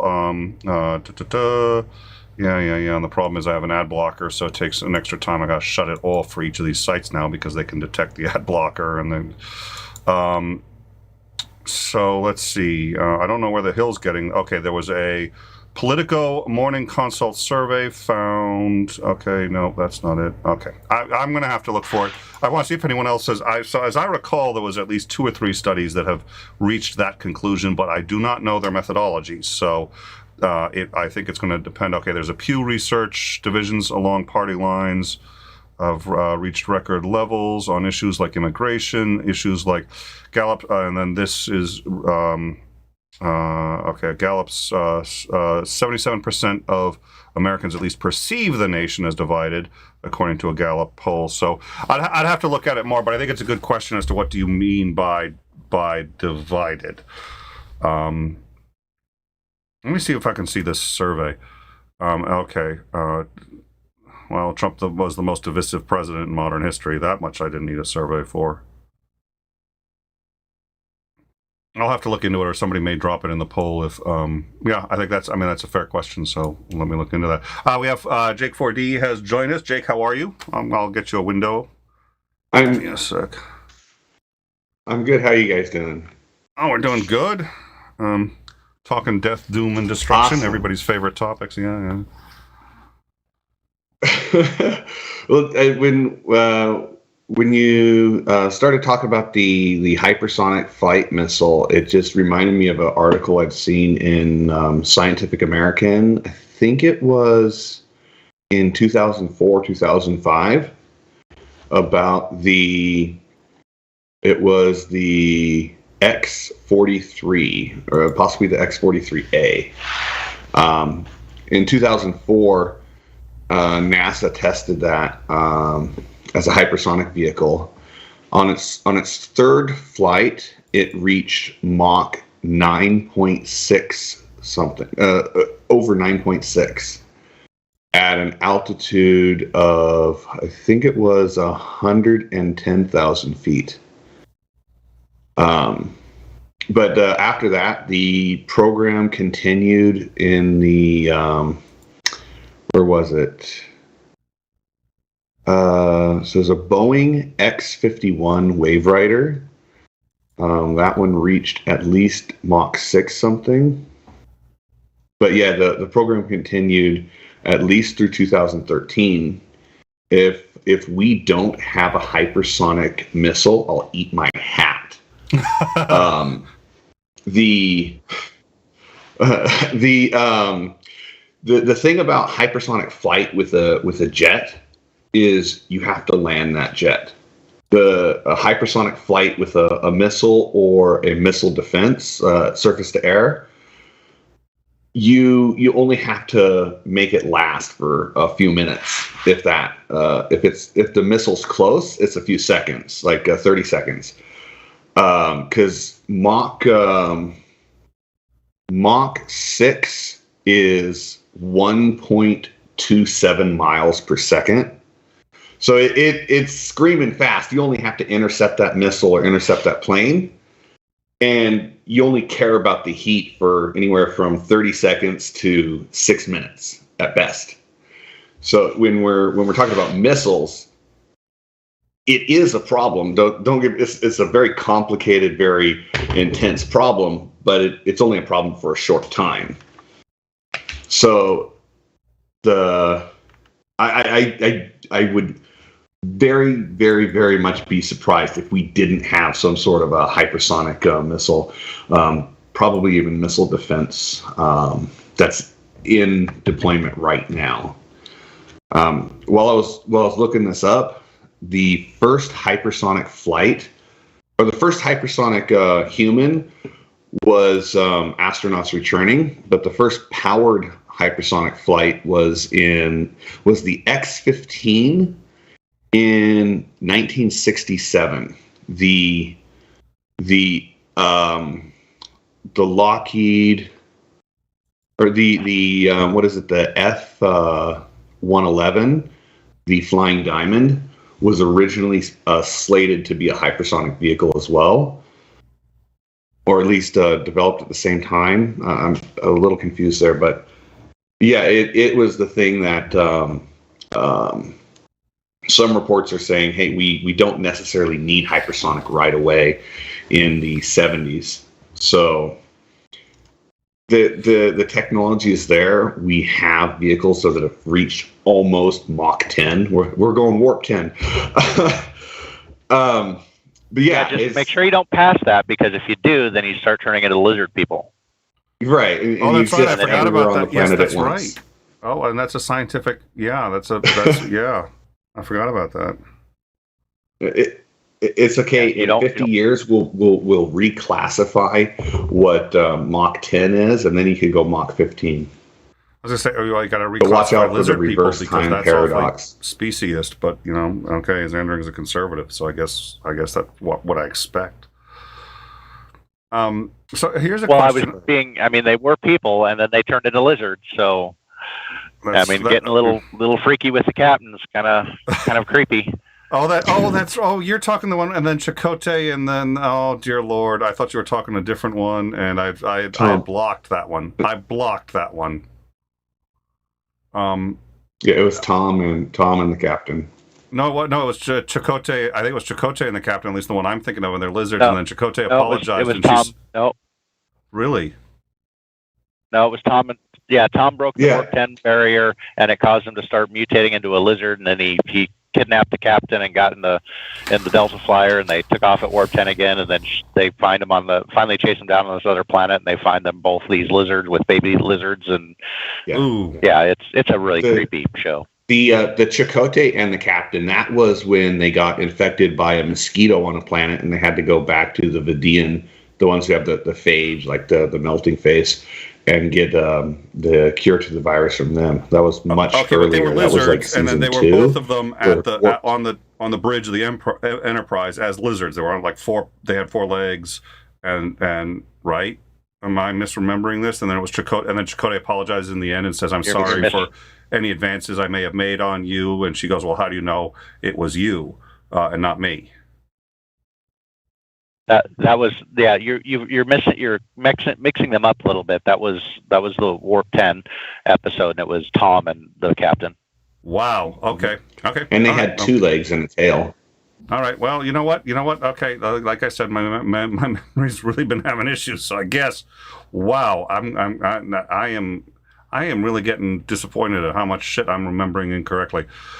Sue, and then what I want to say... We're going into way too much depth. Star Trek watch party? Yeah, we're going into way too much depth for an offhanded reference. I derail. I'm like squirrel. We're gonna need a shock, like a buzzer in my chair that gives somebody. I'm not giving the control to a Xandring, that's for sure. I was about to say give it to Titan, and I was like, I'm not sure that's any better. Damn it. I'm really sure that's not better. I don't know who I'm going to be able to give this thing to, but we'll give someone this zap thing. But so I had a question, which was, what is the technical difficulties? Because I've always wanted to understand this, and I have no idea. What's the technical difficulties in using a laser to shoot this thing down? The laser would have to be very high power, and it's reduced by the atmosphere. Targeting the laser would be difficult. I know we've tried things like this. Nothing has that I'm aware of. Oh my God! I'm sorry. I'm so sorry. The live chat just caught up with us. Yeah, the live chat is. It's funny because we have this conversation, and so I'm sitting there. I am now watching the live chat, going like, I'm waiting like a bomb to detonate. I'm waiting for it to go down. It's just like I know it's gonna hit. I'm like, speaking of now, everything's gonna be a bomb metaphor. But okay.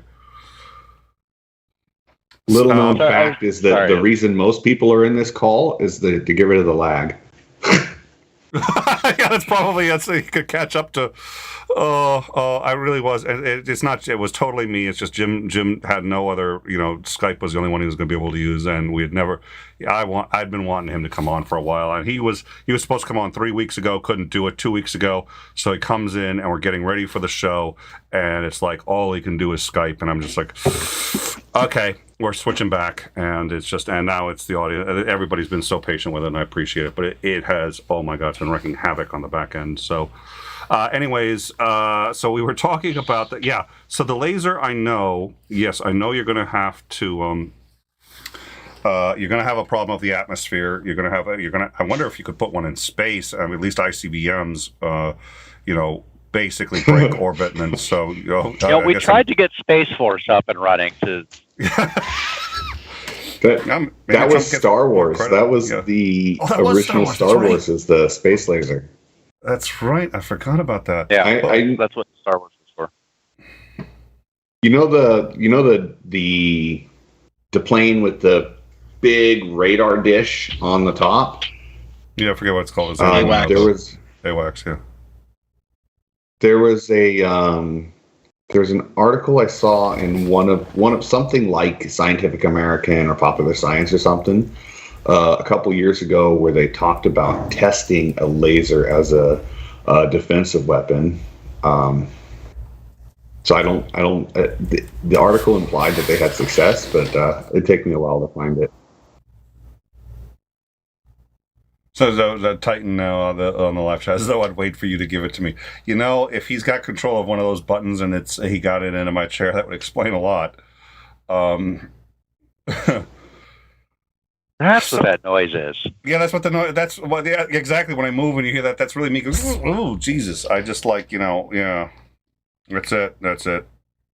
I thought you were just too lazy to actually fix your chair so that it would stop being obnoxiously noisy every time you shift it.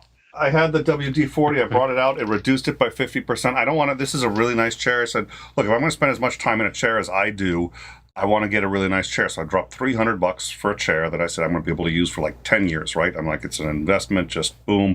And I've had it for a little while, but I've had it for like 2, 3, well, maybe longer. I don't know. I'll have to figure out how long I've had it. But I'm not ready to drop it. So maybe just get a decent gamer chair. I don't know. I actually have one that my daughter uses when she's gaming with me, so maybe I'll steal her chair. The sound's not acceptable. I didn't realize how bad it was until I was actually listening to the show somewhere else. I kept hearing it. I was like, ooh, that's distracting. That's distracting. That's going to have to. So yeah, I've cut it down, and I've been trying to remember not to move as much. But yeah, I'm no, that's not going to happen. The problem is you went halfway. WD-40 is more of it's a corrosive, not a lubricant. You use the WD-40 to clean out all the grease, then you have to put new grease in. Oh, okay. Yep. Well, yeah, some of it. Get some spray lithium grease to spray in there. Okay. Lithium grease. Okay. Yeah, I totally get your idea of when you spend as much time in something as you do. I mean, that's why I spent $1,100 on the chair in my truck that I sit in. I spent $850 on the mattress that's in my. It's like that's what I sleep on. I want a nice, good one, and it's an investment. But I can tell you, it makes a hell of a difference when you're sitting in a chair for 11 to 12 hours a day. Sleeping in your bed, 8 to, well, hopefully 8 hours a night. Those things are important. From day one, listen. I mean, when I got out of college, the first thing I did was I had been writing books in high school, but I was living with my parents. I didn't have much control over the chair or the computer or anything. But when I got out of college and I started to write my first real book, I sat there and said, okay, it's going to be the nicest computer I can do, and at least the nicest keyboard I can get that's going to be comfortable, and the nicest chair. And those two things are really not negotiable, and spend a good amount of money on it. And so I think Pat's leaving. So Pat, thank you so much for joining us. Good to see you as always. Hope we'll catch you again next time. But very informative, and it's always nice to see you, and great when you pop in. So thank you so much. He may already. Yeah, thanks for coming, Pat. Okay, so he's muted and maybe AFK anyway. So, but thank you for that. And like I said, I'd like to try to wrap this up in maybe about 15 minutes. But those are the few things. I think it's rather than spend a decent amount of money on having all these really nice things and conveniences in life and a car seat warmer or whatever else, which for you would make more sense, but for me, I'm like, I don't need a fancy car. I need a car that can get me from A to B reliably. That's it. Don't need this. But when it comes to a keyboard, mouse, and chair, and actually usually monitor, I'll admit, high end and high end, like ergonomic, comfortable. I test them out, I try them, and because it's just they're going to get that use. So, Daryl Frost said something: a mirror, the arch enemy of the laser. I don't think you could put. I don't know how you could put a reflective surface on a vehicle going Mach 5 or higher. I mean, I imagine ultimately you'd find a way to do it, but I'd have to believe it would take a tremendous amount of research. They're having a hard time getting materials that won't melt at that, the higher speeds. So finding one that won't melt and is reflective. I don't think it would.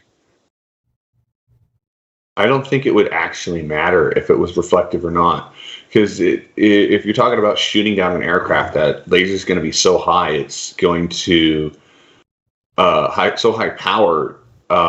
You probably could. I mean, where's a physicist? But you probably would end up creating a plasma out of the air around, like where where it impacts. So the air would get so hot it would actually burn through the glass before reflecting the laser, I think is what you're saying. Well, let's assume instead of glass, it's a crystal. Like there's a new crystal they were using or attempting to use for phones a while back. It's harder and stronger than glass. But let's say you had a stronger crystal, you would end up, the laser would end up creating a plasma, and you'd have increased heat, and heat's your problem there. So even if you are reflecting some of the laser, the heat's still going to get there. All right. Well, like I said, I'd like to start wrapping it up. So unless anyone has and the live chat's 3 minutes behind, so they're not going to. But so Jake, you came in, so thank you very much for coming. Was there anything in particular you wanted to do other than just catch up to the conversation? Sorry about that. Well, it's just the three of us now. There's no Randolph. I was going to talk about anti-theism and find out what people's perspective on it was, but. Well, that's a conversation. There's not a lot of people here anymore. Yeah. It would just be right now. It'd just be you and I. I mean, I've made my views reasonably clear, and I've had a few discussions with them. I know too that and I actually was just talking with Ocean not that long ago, and Ocean has managed to upset a number of people in the atheist community, and the people that are upset with him are people I in general respect. So that's just something I do consider, but. I've always had very pleasant interactions with Ocean, and I've actually known him for a little while. We go long spans without chatting, but he's been on the show a couple times, and he and I did a lot of streams together back in the day. So, but yeah, I did a show with him and Cirrus, and hammered out, and we just talked about anti-theism, and he does not like anti-theists, but that's because in his view, an anti-theist is someone who opposes all religion, and I use classical theism, so I really oppose only those religions which attempt to impose their will on other people. So within that, Ocean runs, oh, okay, that's cool. So, he and I are just, as long as that's the definition, then I'm good with it. I'm looking forward to the, we've got Dr. John Shook, who is, Rutgers University PhD, teaches philosophy, and he's going to be on to discuss. Well, in fact, I need to send you a Xandring because he sent me a paper he wrote on it. So in case you want to read the paper, and just so we can all be on the, I haven't gotten to it because I've been worried about Cuba all this time. Not Cuba, Jesus, wow, China. But we're going to be discussing the definition of atheism. Yeah. We're gonna. Oh yeah, I was gonna say that you and me did quite a bit of talking about anti-theism. Right. I forgot about that. I understand. Because I'm working on the video on anti-theism. It's a reply to 𝐒𝐚𝐥𝐿, and the thing is 𝐒𝐚𝐥𝐿 and Ocean and a lot of them use anti-theism in a particular way, but it's not the way that I seem to think that a lot of. Probably most people use it when they self-identify as an anti-theist, and if you define anti-theism in a particular way, I agree, I wouldn't count as that. But if you define it in a different way, then I definitely am, and I tend to hold to the view similar to the way you use anti-theism, where it's theism in this context would be primarily classical theism, but it's anti-harm, and I was looking back at Ocean's video on it a while ago, and I looked at I saw a comment from GM Skeptic, I think it was, and right underneath that was mine. And I'm like, holy shit, my view in the year that I spent trying to have as many conversations as I could with polytheists, my views had changed. And I don't know right now, I don't know yet, how much of my change in the way I view anti-theism, how much I've changed in that is because I had all these conversations in those discords. So it's just something that I care about the answer. I care about the question. So I want to get as much perspective from people as I can who identify as anti-theists, how they see it and why they see it and feel that way. You would make a terrible right-winger. I think there's a problem there. And what the problem is actually, I think most people who identify as anti-theist actually do identify closer to Ocean's definition. I don't know 𝐒𝐚𝐥𝐿 definition, but I know the one that he uses, and he's aware of mine, which is, by the way, closest to is basically identical to Cyrus's. So Cyrus and I use the same one, which is why Ocean is so easily he gets it, because he knows enough to know what classical theism is. So Cyrus and I basically have the same view, and Ocean and Cyrus are best buddies. So now, but just and I know you know this because I remember now we did have this discussion. I've told you this, but just to reiterate for people who don't know, in the theism, the way it's understood right now, usually in the US, in the UK, Oxford actually teaches it differently. They still use classical, but and Hitchens was raised that way, and Hitchens was using classical. Ocean now wants to get into it with me on that, and he's like, "Well, that was a very charitable read." I was like, "Okay, well, we'll stick with that for now." But Hitchens ostensibly used it that way. So the current way that most people use it is theism is any belief in a higher power, and then you have subsets of that, like deism, polytheism, and they're all beliefs in a higher power of one way or another. So if you're an anti-theist there, you are in opposition to any belief in a higher power of any kind. That is not my view, and I'm not opposed to any and all higher power beliefs. In classical, actually deism is a belief in a higher power. That's deism. And then you have subsets of deism as you add components to that higher power. Is that higher power everything? That's pantheism. Are there many higher powers? Polytheism. Is it just a single one that controls everything and tells you what to do? Theism. And so those are all monotheism. Or monotheism or theism. In classical theism, it's actually just theism. And the reason is this, because as these terms were developing, the cultures that were actually creating the terms were usually dominated by Christians. So you didn't have to have a term for monotheism versus polytheism or anything like that, because there was only Christianity that was allowed. The only thing that anyone understood was Christianity, and then paganism or heathens and atheists were thrown in with them. So you didn't have to say monotheism because there was no need to distinguish. The other theisms weren't really recognized. That's why in classical view, really monotheism actually really means the Abrahamic religions. They're almost used interchangeably. So what and I don't even oppose them per se. What I oppose is reasonably simple. So then what I say is there are three components to specifically the theistic religions that I'm opposed to. The first is that there's a higher power. Second, that this higher power knows you, cares about you, and maybe even interacts with you. Third, that this higher power tells you how to live, and more importantly, instructs you to tell others how to live. The only thing I object to is the third one. I don't mind if he tells you how to live, actually, by the way. I mind if he's empowered you to tell others how to live. Now, not only do you and I have a problem, now I think every moral agent must in fact oppose you, because you are trying to impose rules on other people that cannot be justified. We have to impose rules on other people. That's why we have a military. That's why we have the police. That's why we have government. We are always imposing rules on other people. You can't be against imposing all rules against other people, no matter how many times, as Andring says, you can. What you can do is say which ones are the ones that, oh, come on, that was funny.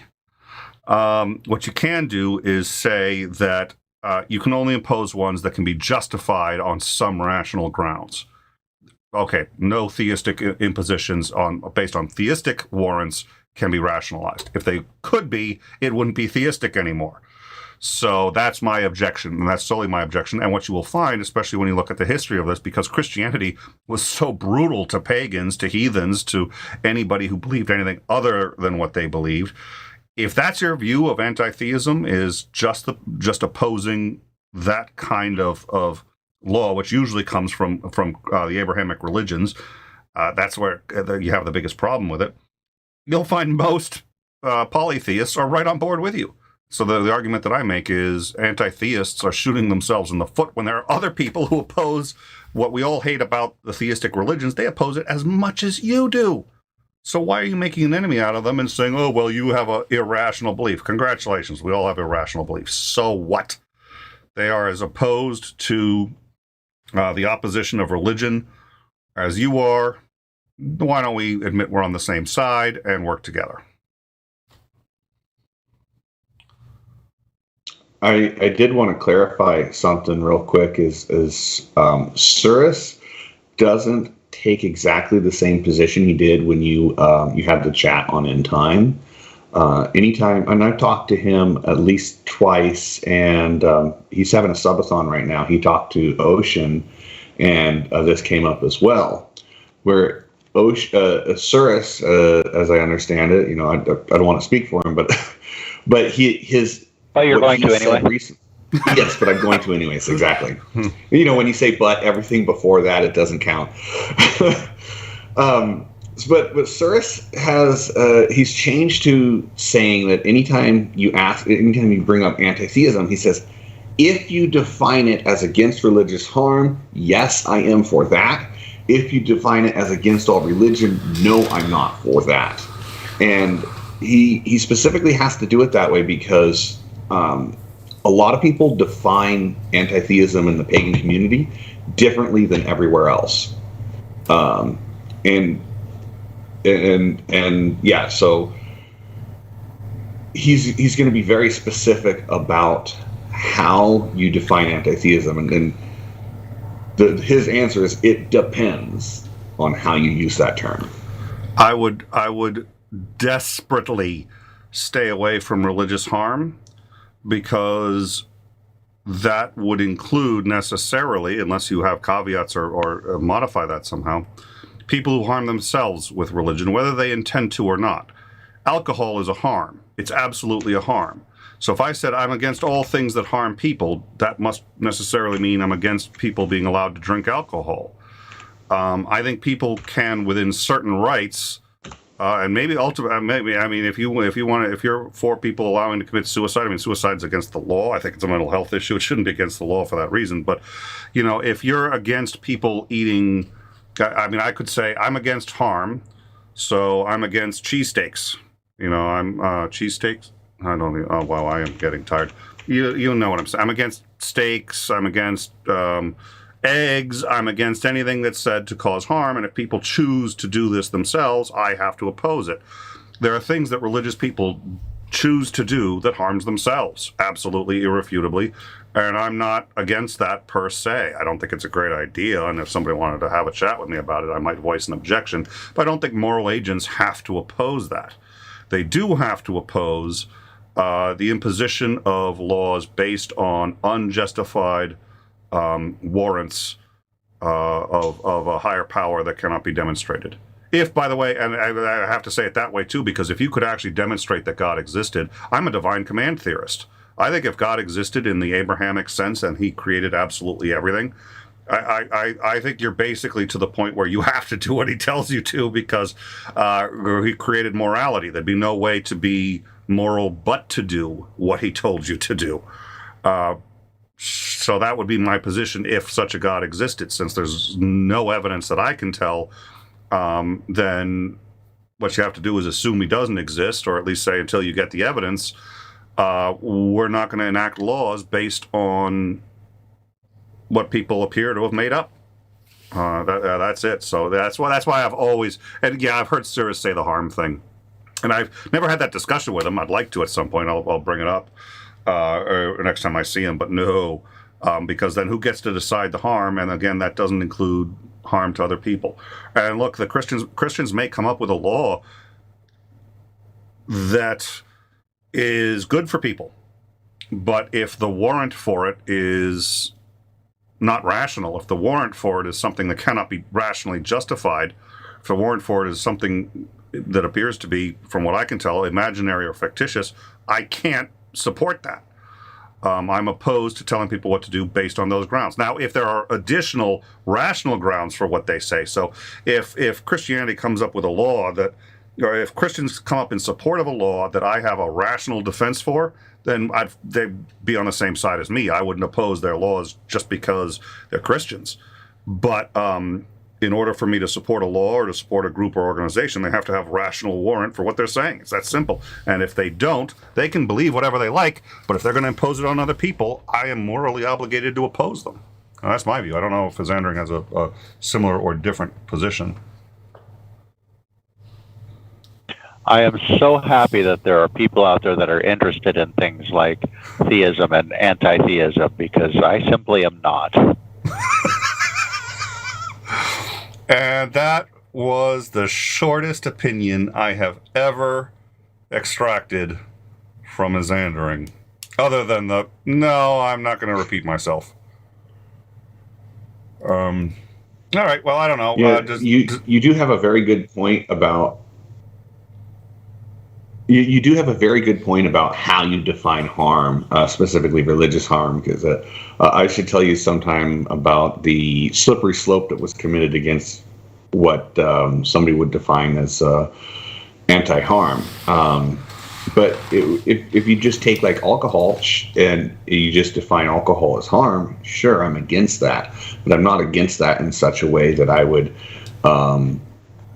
start telling somebody what to do if they're only hurting themselves and not to a huge degree, especially. But when they start hurting other people, that's when we as a society have to step in.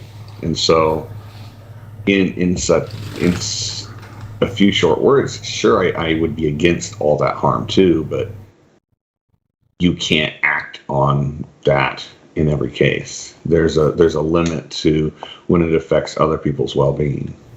Well, that's just when it comes to when it comes, setting aside the theist anti-theist issue for a moment, one thing that I do actually have an opinion on is like you were talking about, imposing laws on people. And you have to decide what constitutes harm as well, because I do occasionally drink alcohol, and I don't believe that it in any way harms me because I don't drink a lot of it.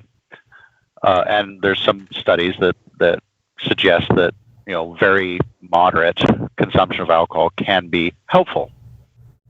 So you have to be able to decide harm. And what I care about is, do your actions harm or violate other people's rights or their civil liberties?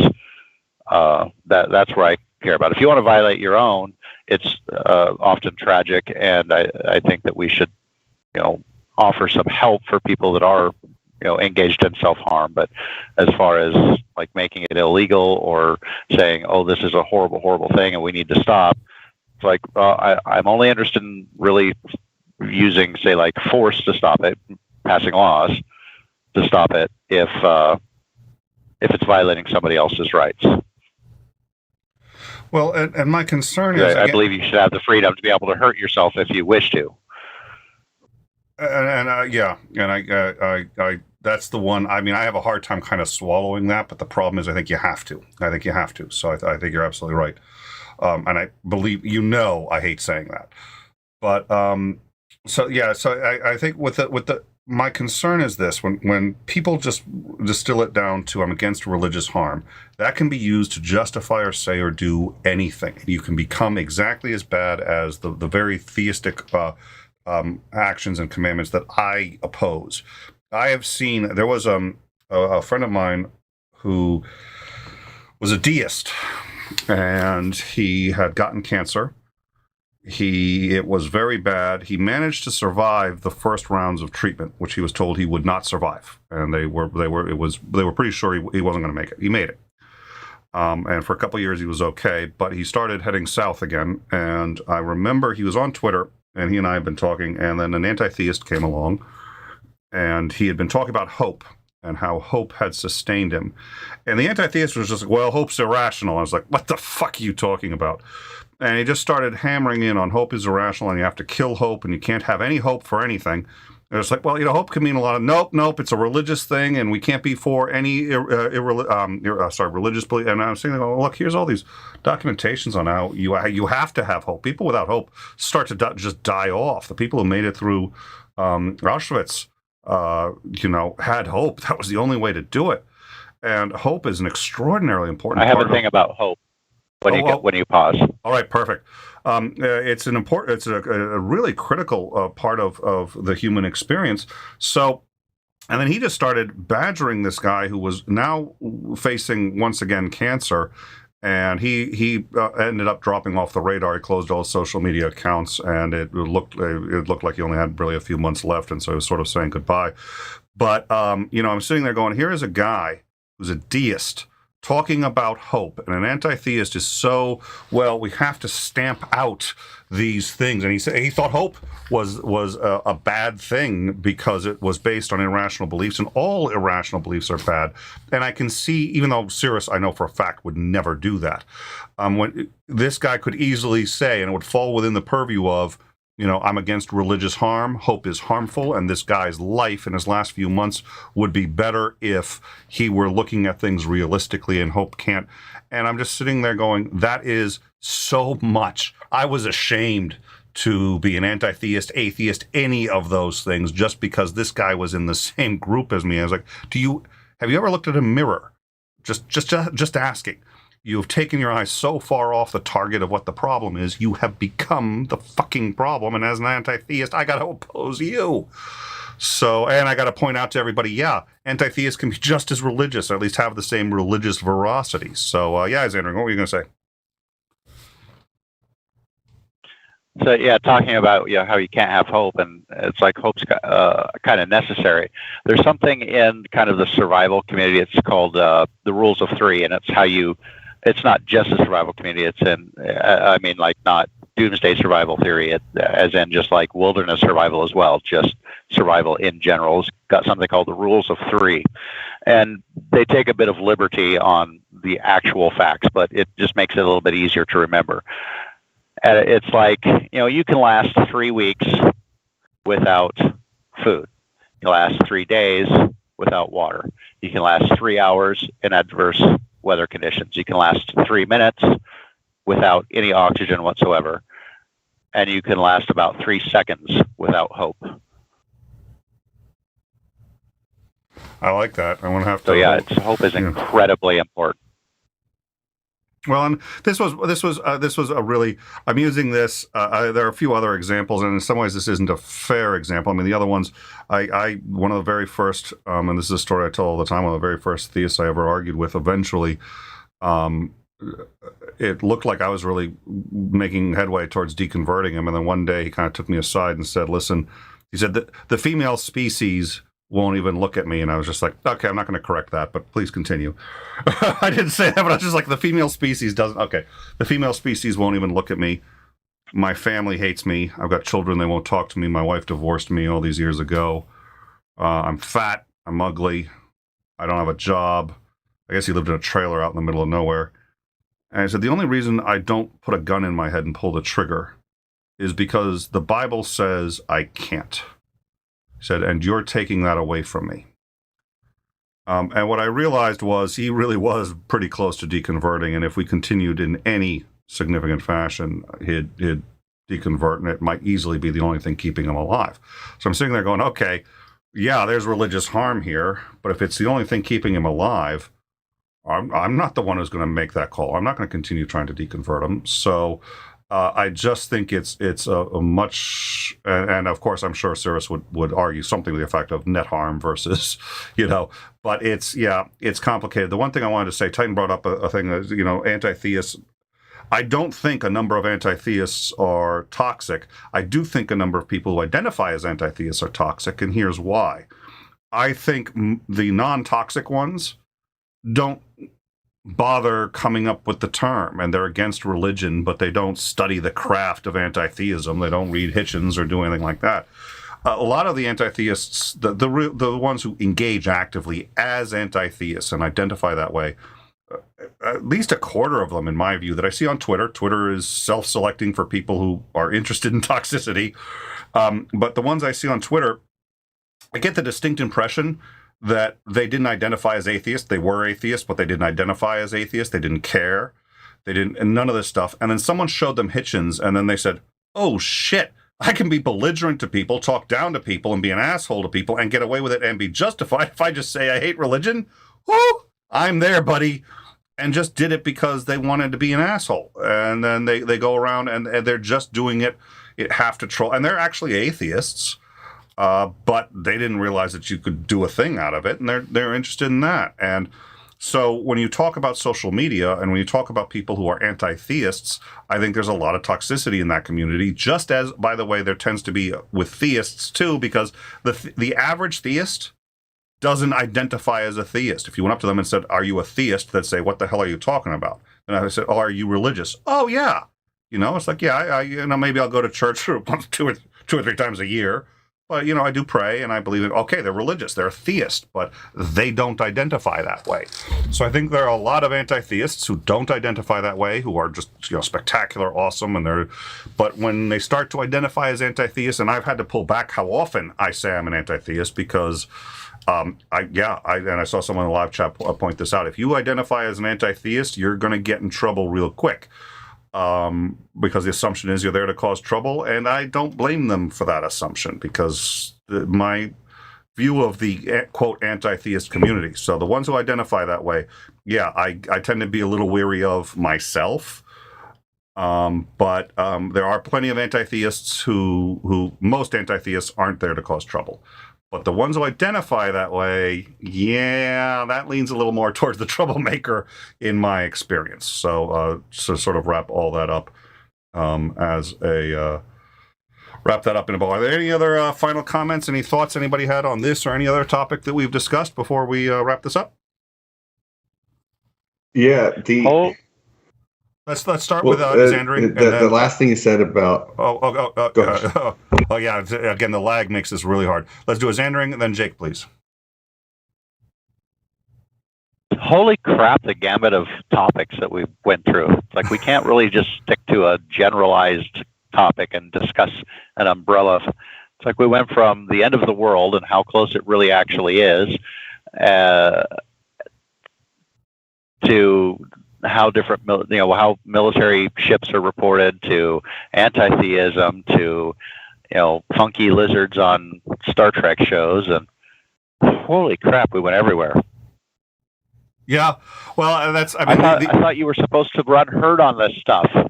Not on the After Dark. It's After Dark. I mean, quite frankly, this is the one where people toke up. They're drinking. They're, I listen. I'll go wherever, and we've had a couple of these. Oh yeah, I believe they're drinking. Yeah. Oh yeah. We've had a couple of these where it's gone on to topics I really cannot speak saliently, so I just sit back and let them go. Because it's. I genuinely prefer it when we talk about some of the bigger topics, but we've also had a couple that have been talking about, stuff that I forget what was the last one where we had that, but it was just like 20, 30 minutes on some of this, wherever it goes. This is in time. I hope they're good discussions on big things, but I like the idea that people in the community can just come in and start talking about a topic. And as long as everybody's playing fair and everybody's getting some time, let it go where it goes. But this was I'm glad we got. It's just interesting. It's just definitely interesting. I mean, well, and everybody brings. I mean, we have so many people. I'm glad that we've had some people with military and police experience who come in. I think that's really helpful because I have so little of that. So they get to inform my opinion, and we get to have these discussions. And then people, the diversity is nice. I'd like to see more diversity. So I'm we'll pick that up, as this is still a reasonably new thing, but that's why I'm just desperate to keep it at the same time every single day, even with the technical problems. Just plow through, because I think the conversations are worth it. At least I hope so. So, and we're gonna, there you go. All right, so Jake, what were we gonna say? Yeah, you said you understand why people who come into a space identifying as anti-theist, and all the people in the space get I forget how you worded it, but I don't agree with that kind of stance, at least not personally, because language is nothing other than a shortcut to ideas. We use language to communicate my idea to you so that you can understand what my idea is. How many times do we have to go into a conversation, especially with an evangelical, and say, no, that's not what I mean by atheist. This is what I mean by atheist. How many times have we seen on Twitter, especially a lot of these big atheist channels, saying, I'm no longer identifying as an atheist. I'm identifying as this and such, because the atheist community is quote unquote toxic. I don't want to be known as a toxic internet atheist. When somebody identifies as an anti-theist, the unless the context is clear, the next thing you should ask is, okay, now can you explain to me what you mean by anti-theist? Can you explain to me what you mean by atheist? The usage varies so much, and there are so many people who use it differently than some of these other people are using it. It's to shut down over one word is to be unwilling to have a conversation. And you're not required to have a conversation with somebody. Don't get me wrong on that. Nobody should be trying to force you to have a conversation. But as long as you're willing to have conversations, don't shut down the conversation just over the way somebody identifies, especially if it can be ambiguous. I couldn't agree more. I think you're absolutely right. The problem for me is, I guess what I'm saying is, I understand why. I do understand why, because I've seen enough of that toxicity, and I often spend more time fighting with anti-theists. When anti-theists, there are so many anti-theists who genuinely believe that the best way to deconvert people is to mock them. And this is common. This is one of the arguments I get into most, and there's some that I really have a good respect for, that, I'll go on the stream and they're like, oh, Nick, mocking is a great educational tool. No, it's not. And since I'm a professional educator, I get to say that. It can work. It's not a good educational tool for any number of other reasons. The fact that under certain circumstances it works doesn't mean it's a good tool. Listen, I can take a 2x4 and I can teach my dog a lot of things with a 2x4. Doesn't mean it's the proper educational tool. Humiliating a human being. And I try to point this out, and they're like, "Oh no, it's not." Yes, it is. It's if you think humiliation works as a tool, try to think of all the times that you've been humiliated. And usually, what it does is it instills hatred for whoever is doing it, and it entrenches you to be willing to lie and to just stay in your values just to prove that they're wrong, to avenge yourself in that. You have to find a way to communicate. But the number of, I think probably 50% of all the anti-theists that I've had that discussion with, what do you think of using humiliation as a tool? 50% of them say, yep, it's a necessary tool. It's a necessary tool for fighting a tyranny. I agree. You make fun of Trump. Oh, that works great. There are times when it's a beautiful tool, not in education. It's not an educational tool. And so when I see anti-theists mocking theists, and then they say, well, I'm mocking the beliefs, not the believer. I was just like, oh, I hate the sin, not the sinner.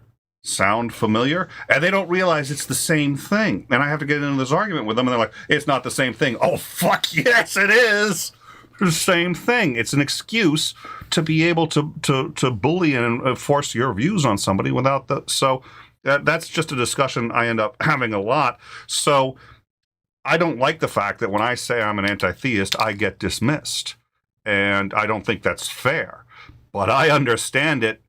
Ooh, I understand it. And you can't endlessly ask people. We have labels are important. I love labels. The labels are spectacular. Labels are great. We need labels. They become a problem when you start forcing people into them, where if somebody says, I'm XYZ, and you say, okay, that means you must be this way. No, labels aren't to force people into things. They're not to put people in boxes. They're so people can quickly identify themselves and make communication easier. So that when I say, I'm this, this, and this, you know a lot more about me. Yes, Andrew. I said here, an easy way to think about this, because this pops up so many times. Labels are descriptive; they're not prescriptive. Much better. And so when people say, don't label me, I agree.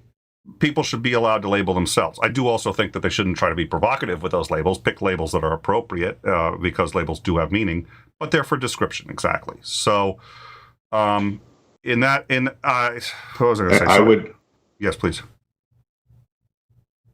I would add an additional modifier onto that, and I wouldn't call them specific, just anti-theist. I would call them toxic anti-theist.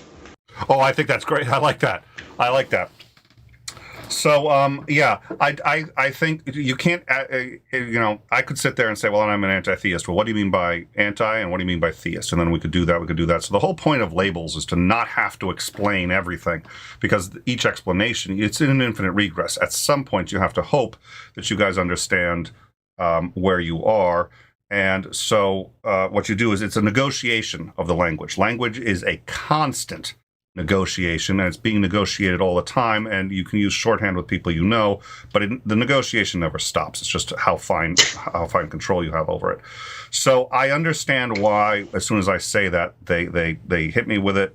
I would love to have more language, better language, to differentiate my views from others. We'll probably get it, but it comes from a pressure that's applied by the differentiation between people within that group. So until that happens, I have to figure out, do I have to really lie and say, no, I'm not an anti-theist, or say, yeah, I'm an anti-theist, but I use the term differently than you. And so I agree with you. That's unfair, and I don't like it, and we'll see where it goes. But I absolutely understand it. I understand why that distinction is made and why people dislike anti-theists.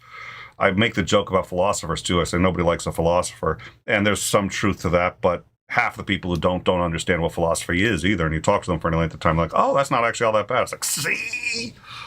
But, yeah. All right, now I think there's a question, so I'll read this question, and I'll start looking up at this stuff, and please, was there anyone else who wanted to wrap up on that? Jake, did you want to, oh, God, our Rock's atheist, son of a fucking bitch. Let's see, I read that as rockets. Tuesday or Wednesday. What? I read that as rockets because we were discussing missiles. Oh, yeah. Rockets atheist or ICBMs. There's reasons why that's an important question, and it's designed to be a reductio ad absurdum. Obviously, a rock can't be an atheist in any meaningful sense. You could philosophically make an argument for it if you want to, but obviously, in any meaningful sense, a rock cannot be an atheist. But people like to say babies are atheists. Yeah, please. I think Aaron Ra unintentionally did a much better reductio ad absurdum. He said that not only are rocks atheists, but atoms are atheists. Therefore, a theist is made up of atheist atoms and is somehow still an atheist, a theist. So they're more atheist than they are theist. I'm just like, how do you not see the problem there? Oh. Well, and I think his position, because he was joking at one point, anyways, I mean, are rocks atheists? Well, there was some other, I'm looking forward to this discussion. That's one reason why I want to have this discussion with John Shook, and I think he takes a very different approach than most people. He doesn't work. I actually, to tell you the truth, was half thinking of reaching out to Draper. He also consults on the SEP. But, try to get some people with some perspectives on this. I think it's important because I do debates, too, and people are, the last debate I had with a serious theist, the topic did not include the word atheist, so I could maneuver with it. And he said, "Okay, what are your views?" I gave him my views. He goes, "Oh, so you're agnostic?" I said, "No, I think I'm an atheist." He goes, "No, technically you're agnostic." I said, "Okay, I'm agnostic." He goes, "Wait a minute, what?" So it doesn't. I don't care. Again, I don't care what you call me. I don't care what the labels are. You now know my views. Let's have the debate. It was like, oh, most people would continue arguing the label. I was like, yeah, and I'm going to argue the debate. It doesn't matter what, once you know what my views are. I use the label so you know my views. I don't care what you call it. Let's move forward. So, anyways, I'm hoping that I like shook enlightened. Yeah. Well, I like the idea that this thing can't hold a belief status, so I don't give a flying F if you call it an atheist or not. It's irrelevant. Yeah, I was just about to say the same thing. My opinion on that is why do we care about the philosophical stance of rocks? Makes no difference to the real world in any way, shape, or form. So I keep trying to culture you. Why do you even care if it's an atheist or not? I keep trying to culture you as Andrew. I know you try. Yeah. It's not going to happen. I am still one of those backwood heathens. Yeah, I'm still one of those backwoods right-wing, gun nut heathens, and you just keep right on trying to culture me. Yep. Well, it's like I'm talking to an atheist rock. All right. Well, thank you both for joining us, and thank you everyone else who joined. Thank you to the live chat. Don't insult rocks like that. Oh God. Thank you for everybody who joined. It was a good night. We had a lot of people out there joining us, and I think we covered a wide range of things. So thank you all so much. Next week we are going to have Nate back. Nate wasn't able to make it. He's been doing a lot of stuff on the women's soccer and in part on the gender pay gap. So we're going to talk about that, both the women's soccer team and the larger concept of the women's pay gap. That'll be Tuesday with Nate the lawyer. And then I think it's Wednesday. Yes, it's Wednesday. That was the only time we could get Dr. John Shook. He will be on to discuss atheism and the definition of the term. Are there multiple contexts, or do you just use one term? How do you know when one is appropriate versus the other? So we will be getting into that. And then we'll still have overtime. We'll have to move it because I think that runs into our normal overtime schedule. And then we will do this show once again Friday, 10 p.m. next week. Once again, thank you guys all for joining us, and I look forward to seeing you on Tuesday. Right on.